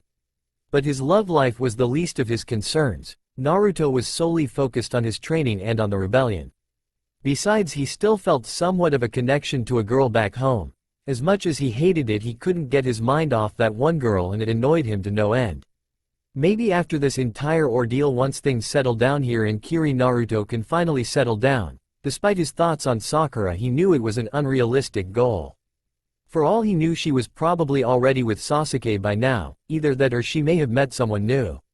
The blonde sighed internally. He knew he couldn't complain. All he wished was for the girl he loved to be happy.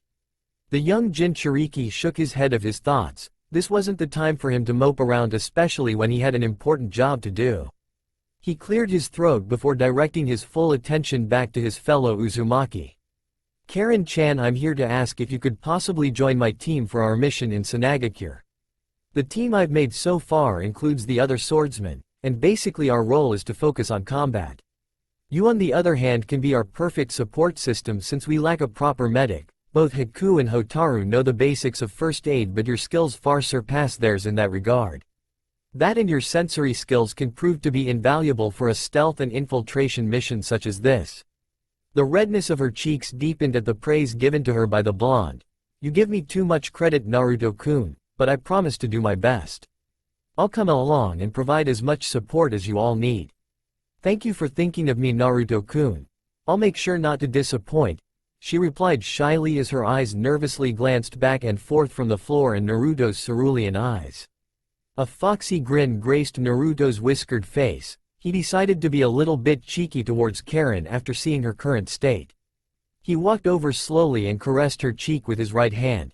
Her eyes widened in shock as the shade of her blush deepened further. He leaned over slowly and planted a small chaste kiss on her left cheek, leaving her as a stuttering mess. "Thank you for your help, Karen-chan. You've been an absolute godsend since you joined us," he said in a deep and soft tone before drawing back from the redhead. "Hi Naruto-kun, don't worry about it," she stuttered. Naruto chuckled internally watching her flustered state. Maybe he could settle down once all this mess was over. He had to give it some thought. Despite his strong feelings for the pinkette back in Konoha, it didn't mean that he shouldn't go and find happiness with another. Maybe this was a sign after all for him to move on. He decided to give it some more thought once his job was over. "I should probably head back now and report to Mei-chan about my team. I'll see you tomorrow for a quick team meeting before we head off." "Thanks again, Karen-chan," he replied with a bright smile before walking out of the medical tent. "I'll see you tomorrow, Naruto-kun," she said in a soft and meek tone. A part of her still couldn't believe her blonde crush had just done that. Her hand gently graced the cheek he kissed earlier on as a small squeal escaped her mouth. The next day, Naruto and his team were gathered in front of Mei. Behind the rebel leader was her two advisors, Zabuza and Ao.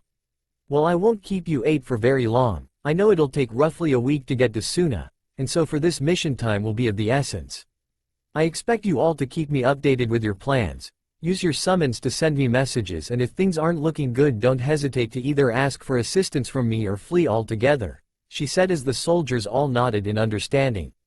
"Also, for the purpose of this mission I made sure to make specific masks for each of you swordsmen. Since you'll all be fighting in the front lines, we thought it best to keep you all masked for now so that Konoha won't find out your identities. They'll know it was Kiri regardless due to the swords, but at least they won't know who exactly the 7 swordsmen are," she explained further. Zabuza walked over to each of the swordsmen and handed them all a porcelain white mask each, like that of Anbu. But unlike the Anbu masks in Konoha, there weren't any animal distinctions on this. Instead, each of the 7 masks handed over to the swordsmen each held a specific kanji. Naruto examined the mask given to him. Much like the others, it was minimalistic in appearance. Most of the mask was plain white, the only design was the kanji placed on the forehead. He then looked around and studied the masks of his companions. Each of them had a different kanji on the forehead of their white masks. The only one who didn't have a kanji in their mask was Karen. She held a blank porcelain unlike the rest of them. As you can all already tell, there is a theme for the mask designs. I made sure to get them sorted late last night after Naruto gave Mai-sama and I a debrief on his team and his plans. Each of the 7 swordsmen is granted a kanji in their mask, with the kanji signifying one of the 7 deadly sins, explained Zabuza. The whiskered teen studied the kanji in his mask and realized that Zabuza was right. The word placed on his mask was none other than the greatest sin of all, pride. He examined his teammates once more and studied the kanji and sins placed upon them. Kagura's mask had the kanji for wrath, Suigetsu's was gluttony, Haku held the kanji for lust, Hotaru's sin was greed. The sin placed on Chojuro was sloth, and finally Jugo was given envy. "Now don't fret, there isn't a particular reason as to why you were given these sins," Zabuza explained before embarrassingly rubbing the back of his head. "To be honest, the only reason I did it was because I thought it was cool," he muttered softly. But not soft enough to avoid Naruto's hearing, causing the young blonde to stifle his laugh. He knew that Zabuza was a trained killer, but deep down the former Kiri nin was a bit of a dork once you got to know him. "Worry not, these masks aren't only for designs," interjected Mei. "Inside each of these masks is a seal. I made our Fuinjutsu experts around here strategically place a seal that automatically conceals your chakra. It took all night, but they managed to perfect it to the point that it makes you appear to have nothing more than the chakra levels of a civilian." "Whoa, that's cool, let's try it out," urged Hotaru as she immediately wore her mask. "Karen-chan, tell me, can you still sense my chakra?"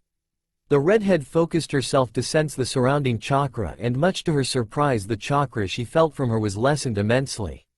But due to her extremely unique affinity to sensory ninjutsu, she was still able to tell her apart from a normal civilian. However, Karen was a special case. Had it been another sensor ninja, she doubted she could tell the difference. "Wow, that's impressive, it does work," she remarked, clearly amazed by the contraption. "Awesome, thanks Mai-sama, these are going to be so useful for the future," said Hotaru. Mei chucked in amusement. "Think nothing of it, Hotaru-chan. But before you go, Zabuza-san here wants to say one more thing to you all," she said. "This will be the first official mission where the 7 of you work as a team. From here on out there'll be a lot more missions like this, and before we carry on I want to assign a captain for the 7 swordsmen. For every generation of the 7 swordsmen there has always been a captain and vice-captain. Before this current generation, Kisame was the latest to captain the 7, and his vice-captain was none other than Mangetsu Hazuka. In the time I spent training you all, I was also watching you all intently to gauge your potentials, and after much thought I've finally found my answer." The 7 swordsmen all stood nervously under the watchful eye of their sensei. They had no idea there was a leadership system in this organization, but when they thought about it some more it made sense.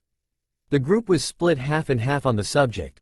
One half of them felt they could handle the responsibilities that came with being a captain. The other, however, would rather remain stress-free and continue living on as a mere soldier. "After much thought, 2 individuals showed me the most potential from you 7, and this is no insult to any of you. It's just that I saw something different when it came to these 2, and for the past few months I've bounced around the idea on who should be the captain between the pair. The vice-captain of the 7 swordsmen will be Kagura, and for the captain I've chosen Naruto," he said. The 2 young boys looked stunned at their sensei's bold declaration. But despite their shock they were both happy since they were among the 7 that were hoping to be chosen. Not long after the two were congratulated by their friends.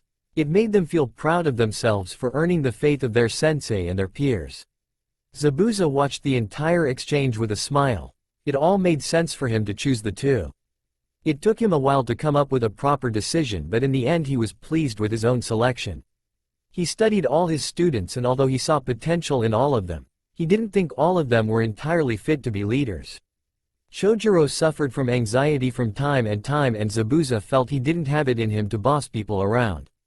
He was a skilled fighter and a reliable teammate, but just not suited to be a leader. Suigetsu was loud, brash and confident, but too much so sometimes, and a lot of the time it bordered on overconfidence. He needed to be level-headed and more practical if he wanted to lead this group. Jugo on the other hand was far too kind and gentle.